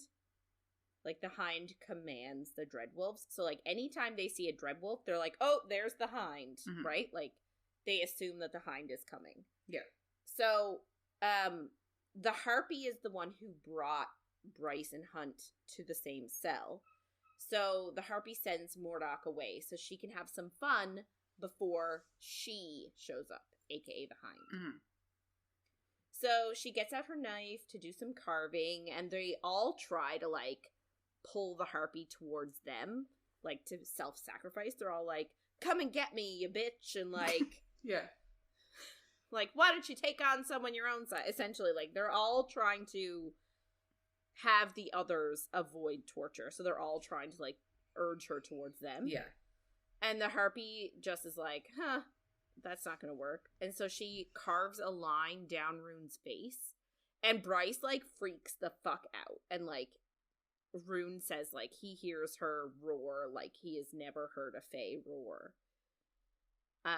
And she's about to put the dagger, like, in his chest or something, like, somewhere around there. Yeah. Like, not to kill him, like, just to torture him. Like, he knows that he's not gonna die. Yeah. It's just, he's gonna heal from it. But then the Harpy gets pushed aside, and Rune smells something lovely and familiar. And then there's a wall between him and the Harpy.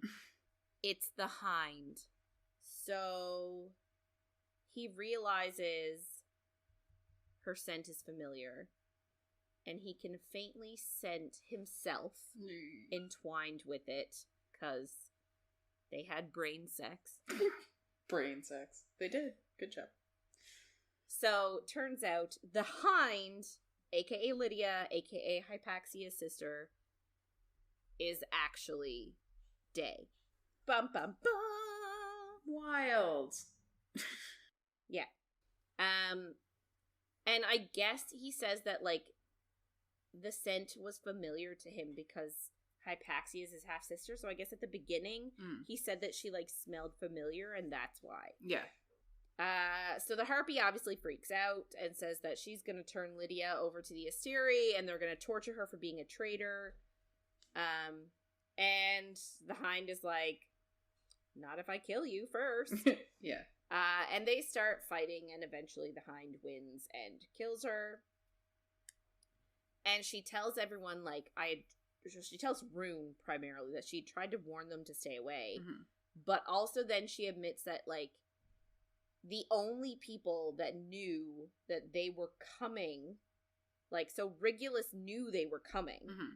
and he told the Sandriel's, I guess, Triari, so, like, told Pollux, told her, told the Harpy, maybe the Hammer too, but he hasn't really shown himself. So, like, they're the only ones that knew. Yeah. So she couldn't really say, don't come, because then Regulus would have been like, well, only you 3 to 4 people knew, so which one of you is the traitor? Yeah. And it would have given her away. Yeah. Just fair. So, like, she did try to warn them, but she was a bit cryptic about it. She couldn't flat out come and tell them. Yeah. But now she's like, doesn't really matter because my cover's blown. And they're like, you killed Sophie. You're a terrible person. And she's like, no, I tried to save her. And she explains that those white stones from when she taunted them, the calling stones is what they're called. And when you drop it in water, it calls a city ship there.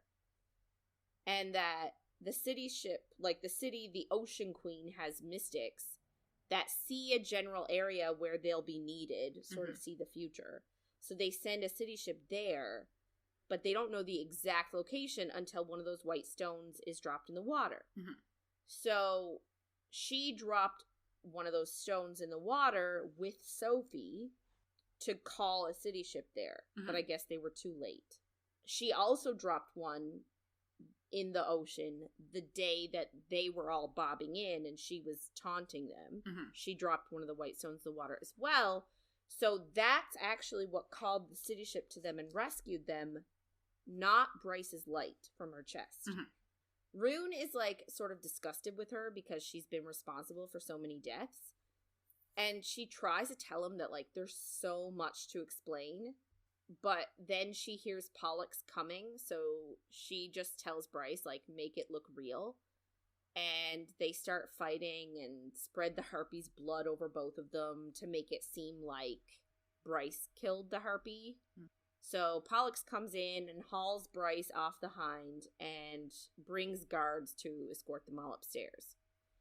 And as they're walking upstairs, Rune can hear Lydia, like, banging on his mind to be let in to talk to him. But he, like, builds a wall to keep her out. Pollux sees him looking at her and teases him. And he remembers that she endures his pain to feed intel to the rebels. And that she doesn't actually want to be with him. And he vows in his head that he is going to kill Pollux for hurting her. So, like, it's just weird. Because he's like, oh, you know, I'm disgusted with you, but I'm gonna avenge you because you don't deserve to be hurt like that. It's just he's just conflicted. He's very conflicted, and it's like, I'm kind of mad at him because he was like, I have no expectations, and now he's like, you're a terrible person, and it's like, obviously she needs to, how would she get intel if she wasn't high up in a spot? Like, obviously she's gonna be a bad person. Or do bad things, or maybe you don't understand everything she does. Like, you don't know everything. And now he's just like, I'm not going to give her the time of day. Like, I'm not going to give her a chance. And you're like, maybe you shouldn't have had... This is why she didn't. Well, but, like, maybe you shouldn't have brain sex with somebody if you're going to lose your shit afterwards. Like, I'm kind of annoyed that he's, like... on his high horse. Yeah. And, like, she was completely fine with who he is. And to be fair, all he's been is a party boy. Like, he's also been kind of a fuckboy. Yeah. Party animal. Like, do nothing prince. Like, he has literally done nothing except, like, waste the title he's been given. Which he has said before. Yeah. Like, that he's... like, unhappy with how he's been as a prince. Like, he hasn't done anything with his title. And, like, she's still going out, like, she's okay with who he is. Yeah. You know, I just like, and while it's not the same, at least she's doing something. But it's also like, they've obviously heard so much about her, but they don't know. Like, he doesn't know what she's done, and now he's not even giving her a chance to explain anything because he's like, everything I know about you must be true. I'm just like, yeah, stop. Yeah. And I know there's fans of the book too that are like, she's not good enough for him. And I'm like, what? I know. And I'm like, how is somebody who has spent their life fighting against the Asteri, getting to this high point, who has tried to have no attachments to anybody so that they didn't have any weaknesses and that they could just do what needs to be done for the greater good. She's not good enough for Rune. And I love Rune. I adore him, but I cannot. Yeah, I agree. That's a little bit... Yeah. And I get, like, we don't know everything and there's going to be more stuff in the next book, but, like, I feel like the things in the next book are going to be that she's done so much more good than we know. Yeah. I have a feeling that it's going to come out that, like, her reputation, because she's known as, like, the torturer, right? And I have a feeling that, like, because we haven't really seen her power either. We don't know what it is. So I have a feeling that she's not going, that her reputation probably does not precede her, and that, like, her reputation for doing things is probably different than what actually happens. Yeah. Like, I feel like the same with Rhys and his reputation being completely different. Yes. And, like, the time that he fucked somebody's mind up because he knew that if he, like, went in and figured out what he actually did, it would have been bad for Hellion? Everybody. Yeah. But, yeah, so, but I do think, like, obviously there are times that she did have to torture people. Like, I do think she was part of torturing Hunt, because Hunt, I think, thinks about that. So, like, but to get where she is, she obviously had to do some stuff, or she would never get the intel that she does end up being able to get. So, like, is it better to do... Yeah, she wouldn't have been trusted. Yeah, is it better to do bad things for a good reason, or do nothing and watch the world burn? Like, I don't know. I don't know. I think I guess we'll see what her actions actually are in the next book, but I do think that there's probably a reason behind everything she did. Yeah, I would agree. And, like, even when the Harpy was just, like, bitching at her, like, the Harpy was like, I knew it was you. So, like, there's obviously some things that she's done that haven't been as bad if the Harpy had suspicions that she was... Yeah. Anyway. We could talk about this forever, but we can't, because there's still more left of the book. Yeah. So, like, Rune is obviously very conflicted that day with Lydia, and he's like, she has so much blood on her hands, but then he's like, oh, but she also helps save lives too. But then he's like, what type of person does that make me for caring about her? And I'm like, you're such a dummy. Yeah. He's not really using his brain very well. No, he's not. Anyway, so we go to Bryce's point of view. She knows they're done for. Like, they're in a bad spot, and that she knows, like, the fight has to continue with others, and she wished that she had called her parents to hear their voices. So she saw a gate. They're in, like, I think they're in, like, a throne room area. So she sees a gate, and she knows that Regulus, if Regulus asks her to, she's gonna open the door to save Hunt 100%. So then we go to Hunt's point of view. So they're in this throne room, and he sees, behind the thrones, his wings mounted to the wall. And he remembers, like, I guess it was a reoccurring theme throughout the book, or at least throughout this last few chapters. He's constantly thinking about that time that he got his wings sawed off, when, like, not the time that it was done in the last book, but the time it was done after he was caught with Shahar and them, like, rebelling. He got his wings sawed off, and so did Shahar, so did Isaiah, like, a whole bunch of people. So his wings were kept and actually mounted on the wall behind the thrones. So were Shahar, so were Isaiah's, so were so many other rebels. Mm-hmm. And that just reminds me of Akatar again from what's his face's dad? Tamlin's dad. Yeah. Right? Yeah. Anyway. So, Baxian walks in with Mordok, and Hunt realizes that Mordok has been trailing them all over the city. I guess didn't know that, but knows it now. Yeah. And Bryce starts telling them all what the Asteri do, because she had this intel by herself. So she's, trying to share it with the other two. I don't really understand why her and Rune couldn't mind speak. They could, but then I guess, when was Rune gonna tell? And I guess she's Hunt, telling, I suppose. But I guess Rune could also project it into Hunt's mind, because they do that in a few minutes. Yeah. I wonder, though, if she's also trying to tell, Baxian, the Hind, Pollux, and she's maybe when they realize what they're doing. I don't know. Yeah, that's true. So, Regulus wants to know who her allies are. Who else does he have to worry about? And he was like, I already know about Cormac. And he was like, he's dead now.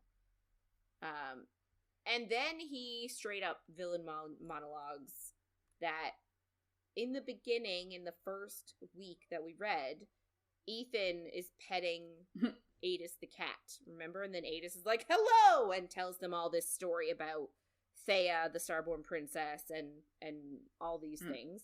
Peleus, and how he's actually an asshole.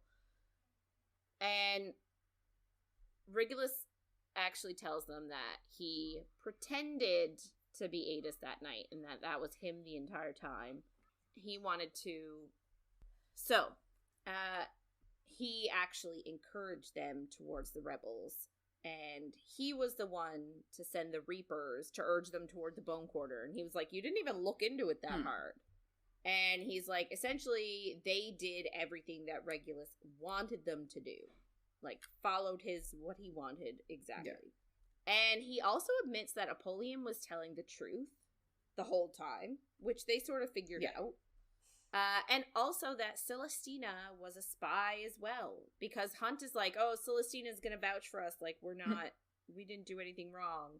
And he's like, dude, Celestina was spying for me the entire time. She's the one who told me that you left the barracks at 5 a.m. with a duffel bag full of weapons. Yeah. I knew, she's on my team. And he tells them that he has plans for vengeance. And initially they're against hell, you're gonna invade hell and conquer that world since they kicked you out. And he's like, no, I want Bryce to open the rift so that I can get back into the Fey world that kicked me out. And he said that the Starborn power that Bryce has is going to serve as a beacon to get back to that world so Regulus can destroy it. And he's just mad. They kicked him out, killed his brethren, so he wants revenge. So again, I think this is the Akatar world that they're talking about. Yeah. So Bryce offers to open the rift if Regulus will let Hunt and Rune go freely and never go after them and never, and keep them safe forever. I don't know why she thinks that he will be honest and be like, yeah, okay. You know what I mean? It's a little bit weird. You're like, even if he says yes, I don't trust him. No. So Regulus agrees and says Bryce can even say goodbye, which is nice. So she approaches Hunt first, and he whispers something in her ear. And then he tells her out loud that he loves her and that their love spans worlds and time, and he will find her again. Which is good for what happens later. It spans worlds and time. Yes, yeah. And then we get to Bryce's point of view, because that was all Hunt's. So Bryce's point of view, she says that she thinks to herself she can't do what Hunt wants her to do when he whispered in her ear. But she goes to say goodbye to Rune then. He whispers to her the truth about what the Oracle told him. I guess he's only ever told Day about how, his line will end with him or whatever. and he drops something into her pocket, and he tells her he has to live and has to become queen. And he tells her in his mind to take the Star Sword and asks if she got the chains unlocked. So it turns out, as they were being brought into the throne room, the Hind dropped the key to the shackles in her pocket, and she unlocked herself and Rune and Hunt as she was hugging them. And Rune tells her in his mind that she has to go, she has to get help from the armies of hell, and bring them back to destroy the Aseri. So that's the plan. So Rune says, "Long live the queen." So as he was talking to Bryce, he told Hunt in Hunt's mind, queen is the go word. So on queen, that's when everyone is going to go. So Rune says, "Long live the queen." Bryce drops the Gorsian shackles and shines her starborn light at Regulus. And then Hunt hears the code word queen, and he shoots his lightning power at Regulus too, and knocks him down. So Bryce starts running, and Pollux goes to chase her, but Baxian tackles him. And I guess it's a bit confusing here. Mordock ends up with a slash at his throat, maybe from Rune, whoever was closest holding. Yeah. Whoever was closest. And the Hunt, the Hind is knocked unconscious, but it doesn't actually say how she got unconscious. Just that she must have been surprised that Baxian was a traitor. So we're assuming maybe he did it. So, because I don't think anyone else would have knocked her out.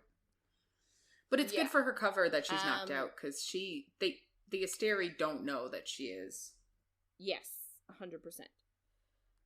So Regulus gets up, he's a supremely powerful being, so Hunt's lightning is not going to take him down for that long. So gets up and runs after Bryce, but she had a head start. So Regulus is shooting at Bryce with his power, and she keeps ducking him. But I wonder if he shot her, would she power up? Oh, good question. Right? Yeah. It's the same type of power. Yeah. Anyway, all of a sudden, a spear of lightning shot through Bryce, powering her up. So Hunt, shot the power down the hallway and, had to hit her, which was a good shot.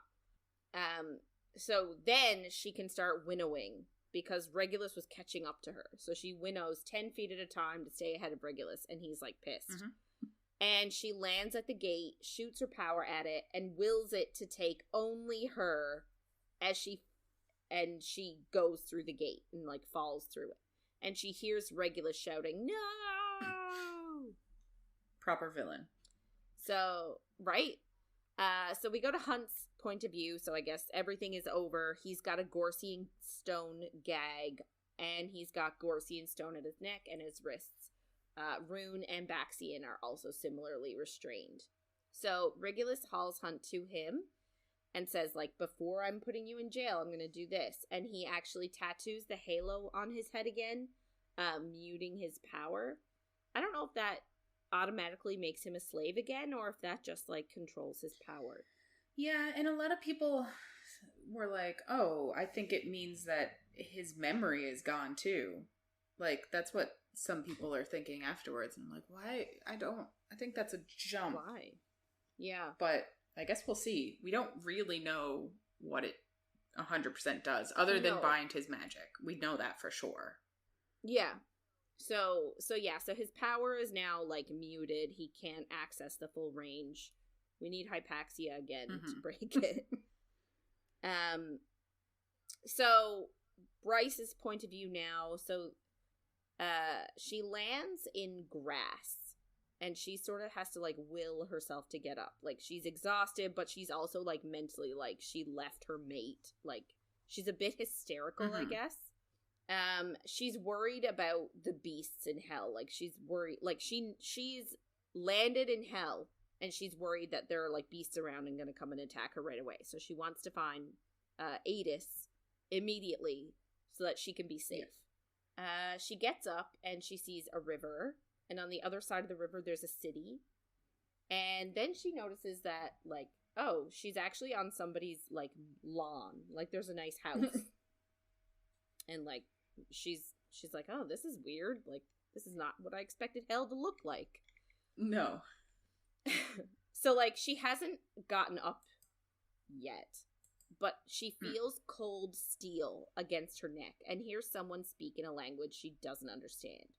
And, like, she tries to use her power, but she says there's nothing left. Like, it's in splinters. So, like, I don't know if her being in this different world means her power's gone. Or if she just is exhausted from all the winnowing and stuff. Yeah. Like, yeah. So she notices black boots on whoever's holding the knife to her throat. Black boots, black armor, and great black wings. And she assumes they're demon wings. Because, again, she thinks she's in hell, so she thinks this person is a demon. Fair. And she sees his face and notes that it's super attractive. Yeah. But she asks him to take her to Adis.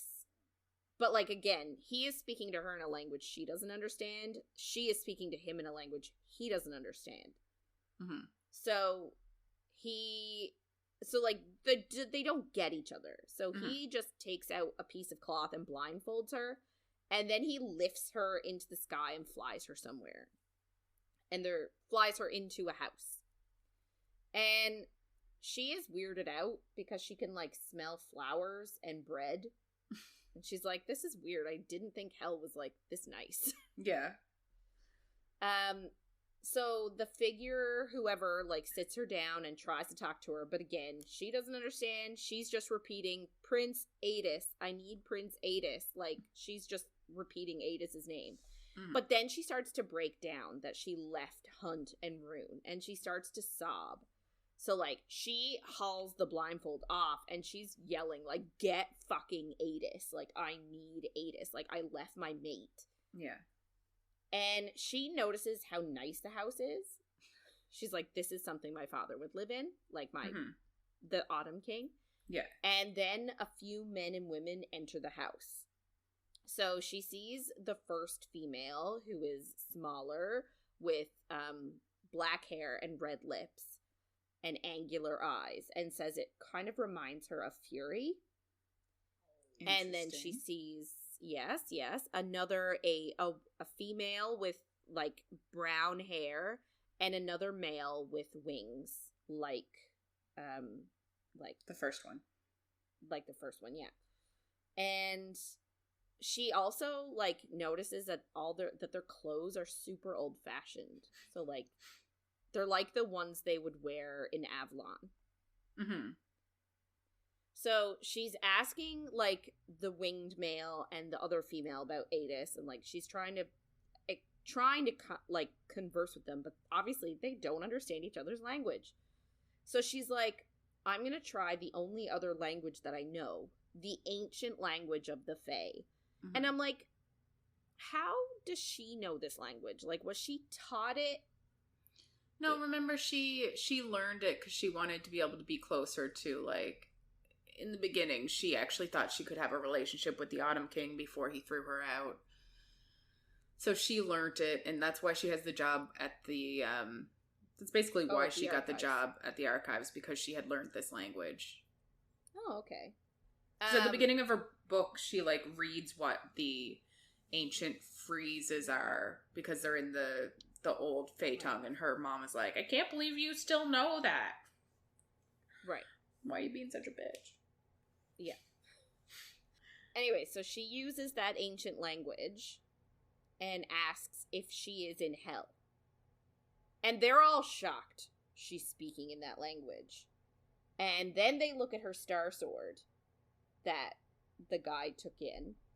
And then they look at the knife that he has, that he actually threatened her with. And he puts it next to the star sword. And it looks like the twin, like that they belong together. Mm. And then the dagger actually starts to glow, being so close to the sword. Mm-hmm. And then the dark-haired, the smaller female, calls the star sword Gwydion. So we know that these things are related. Yeah. And we talked about it earlier, that there's a prophecy that when the sword and dagger are reunited, so will our people be, or something like that. Yes, yeah. So then she asks again where Adis is in the old language, and the female tells her that no one has spoken that language here in 15,000 years, which is convenient because 15,000 years ago is when they're like is as far back as Bryce's bloodlines, like that Danica studied, like 15,000 years ago is as far back as it goes. Yeah, so that's likely when some of the Fae left this world and ended up in Midgard. Yeah. So she says she doesn't know who Adis is or Apollyon is, and that this is not hell. And she's like, oh, well, where the hell am I? Like, where am I? Yeah. And then two more people come in, and one female looks like the other brown-haired female and is splattered in paint with tattoos up to her elbows. And a male is there with the wings, and he looks exactly like Rune. Like, she actually thinks it's Rune. But he has literal stars in his eyes. Like, they're, like, he says that his eyes are violet, but they have actual stars in them. And he looks at her. And Bryce tries to explain that her world and her mate are in danger, and she meant to get help from hell, but she landed here instead, and she needs help. Mm-hmm. And they ask her name. So she's like, I'm Bryce Quinlan. And the male that looks like Rune kneels towards her, like kneels down and like looks at her and says, hello, Bryce Quinlan. My name is Rhysand. So wild. She landed in Akatar world right in front of Rhys and Feyre's house. Yeah. And like, I think we can assume that the Star Sword took her towards the dagger. And that's why she landed like right in front of we're assuming it's Azrael. Yes, yeah. Yeah. Yeah, because Cassian was the second guy that came in. Mm-hmm. And with Nestor. The tiny one is obviously Amryn. So yeah. So it's like super... This was the spoiler that I got. Yeah. When I first read this book. Yeah. This was the spoiler that I got. And I was like, what? Like, it was crazy. Yeah. But yeah, so like, we've got a crossover, people. We do. This was actually one of the reasons why we wanted to get all the three main Akatar books done before we did this book because of this. Yeah. Yeah. Because this is really... And, like, I think technically this is after Silver Flames, too. Yes. Yeah. Yes, so, it is, yeah. And we'll do Silver Flames before we do Crescent City 3, more than likely. But this is just... Get this done before the book comes out in literally a month and a day. Yeah. So then that's literally the end. And then we have an epilogue that's short and sweet. So just because that wasn't enough of a cliffhanger to leave us with, they had to leave us with another one. So we're back in Midgard, and Ethan is standing guard by the astronomer's place. He's guarding the mystic, and he sees Emily sniffing around, and like they don't interact or anything, and like he sees her like sniff around, and then she leaves again, like I guess she's like trying not to be obvious that she's sniffing around. But so like they don't interact with each other, but he knows that this means that the wolves know about the lost Bendir and are circling to try and kill her. Like, he knows that that's the plan and knows that she's not safe. Yeah. And he's sort of like, well, shit, what am I going to do? I can't stand guard 24 hours a day. I'm going to have to leave to, like, sleep and eat and everything. So he's intending to call, like, Flynn and Declan and get his friend's help. But Flynn calls him first and lets him know everything that went down. Like, they watched it on the cameras. Hunt and Rune are captured. Bryce is gone, and Cormac is dead. And they're like, we need you to come back to the house. Yeah. And he's like... This is a shit show. Yeah. They're like, we need you. And he's like, I sort of can't. Like, I'm sort of busy. He really does. He's like, I'm I know. busy here. And they're like, dude, we're family now. We need you. Like, get your ass over here. Fair. And he's like, well, shit. Right? So he's like, oh, shit, I can't leave the mystic unattended. So he's like, okay, well, only solution I've got. He busts into the astronomer's place. Not home, thank God. And, like, the mystic is floating in her tub. She's got her breathing mask on, her feeding tube. Like, she's fully submersed the way she is always. And he tells her, he just speaks to her, even though she looks unconscious. He's like, you're in danger. I need you to wake up, and you need to come with me. And he's like, I know you can hear me, because she doesn't react. Yeah. He's like, I know you can hear me. I need you to get up. And he, like, begs her. He's like, please, I need you to wake up. My friends, he's like, my pack needs me. So he considers now, like, Flynn and Declan and everyone in the house, like, that's his pack now. He was like, they need me, but I can't leave you here in danger either. So I need you to wake up. Yeah.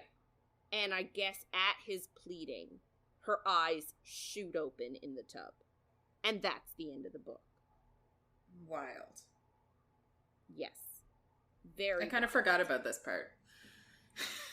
I forgot about the epilogue completely. I did too, actually, and I had to add that in this morning because after the whole Rhysand thing, I closed the book. I was like, oh, I'm done.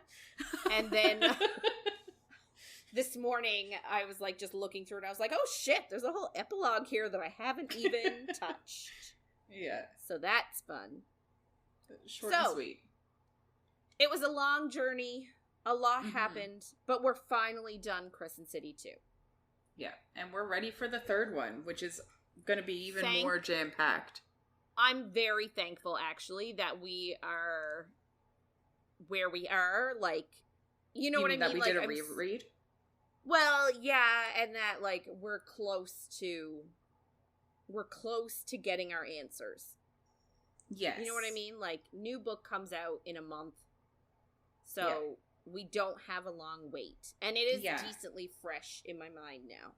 Yeah, that's what I'm happy about. I'm happy, like, I actually... Because I read it when it first came out, like, 2 years ago or whatever. And so much happened, and I forgot so many things. So, like, this reread, I really did need it to know what's going on before I, like... Because I'm afraid I was afraid I was going to start the next one and be like, wait, who are these people? What is happening? Where did we leave them? Yeah. Yeah. Especially for, like, this, the epilogue storyline. I completely forgot that he woke the wolf up. I forgot that one happened. And I forgot that she was the Fender heir. Until, this week, really. Yeah, me too. I forgot that whole storyline. So. So it's good we reread. It is good that we reread. Now we're ready to go. Yep. Yeah, so I guess we enjoy this book, obviously. It's interesting that we're going to get a crossover now. I think I've said it before. I'm not sure how I feel about it. I'm holding my opinions until the next book. I'm worried about what's going to happen to Rune. Feel bad for him and Lydia. Well, a lot of people are annoyed. Like, they're worried about what SJM's going to do. Yeah. Because even though we haven't, like, she's not afraid to kill people off, I don't think. No. But usually the core survives. Yes. And usually she doesn't kill mates, but we did get our first mate death, I guess, that Danica was mated when she died. Right. But, like, that's the first time I think she's killed mates. Yeah. So, I guess some people are like, there's no way she's going to keep this happy train going of not killing off, like, her core of people. But the issue is, in this book, there's a huge core. Yeah. Right? There's Bryce, there's Hunt, there's Rune, there's, like, technically Declan, Flynn, like Fury, Juniper, Therian, Cormac, although technically Cormac's already dead. Like, we have a huge cast of characters here. And I guess we could put Lydia in there. Like, she's been a fixture this book anyway. Like, Hypaxia, like, they're all helping. So, like, I don't think it's fair to say that none of them will come out unscathed. Yes. I think the only person I'm sure will not die is Therian, because he's going to be in the next... I feel like he's going to be the main person. But this is just our assumption, too. Like, this is not a... We're just assuming. Yeah. This is not 100%. That's the only one that I feel like is true. I feel like Bryce and Hunter are relatively safe. Even though she did say in that interview that they are mates, but then she, like, let a hint, like, you know, if they both survive or something like that. She said something about, but I don't think she'd do us dirty like that. No, like, and I don't think she's a happily ever after writer. Yes, I don't think she will either, and I think the only reason we did get a broken mate this time, like I said, is because we didn't know that Danica and Bastian were together. But yeah, I don't think she's gonna break up mates. I guess in that vein, like, we should be more worried about Flynn and Declan. Well, yeah. And her parents. Like, I feel like the Asteria are gonna come take everybody now to torture. But I also feel like they want to keep up appearances. Yeah, but like... So, I feel like Hunt and Rune are sort of fair game because they broke in to the archives. I don't think they're gonna just, like... Because, like, they can't very well just go to Bryce's mom and Randall's door and be like, we're arresting you. And they'll be like, why? And, like, everybody will see it. It'll be very, like... Yeah... But I think that they could find a way around it. Like, they could easily be like, oh, rebels took them, or the Fae took them. Like, they're just humans. Nobody really... Or they could start asking questions about the kid that's there. Like, I don't think it would be very hard, or anyone would say much about a human family being taken. Maybe. But, like, remember, they didn't want to arrest Bryce and Hunt. But she was super popular then. Like, she had just saved the city. No, but, like, I guess, but, like, they didn't want it getting out that she killed Micah, because they didn't want anyone to know she had that kind of power. Mm-hmm. Right? So, like, I feel like it might be the same thing. They're not gonna want to advertise that Bryce did anything against them, and that she could have that power. So I feel like maybe they'll keep it quiet. Yeah. I just feel like it would be easy enough to just, like, take the family and pretend that it was, like, maybe the rebels took them because Bryce is working with the Asteri now or something, like... Yeah. I agree with you, but I agree that it would be easy, but I think for plot purposes... they're not going to. Fair. That's fair. Yeah, so I guess really that's it for this book. We're excited for the next one, and we can't wait. But that is it for this week. And if you want to get in touch with us and share your thoughts on anything you heard in our episodes, or if you have any book suggestions, you can reach out to us by email at coffeeandcoread@gmail.com, or on Instagram or Facebook at coffeeandcoread and coffee.coread on TikTok. Yeah, so next week is New Book Week, / New Book month of January. So we are actually doing an unread for both of us. Neither of us have read this book yet.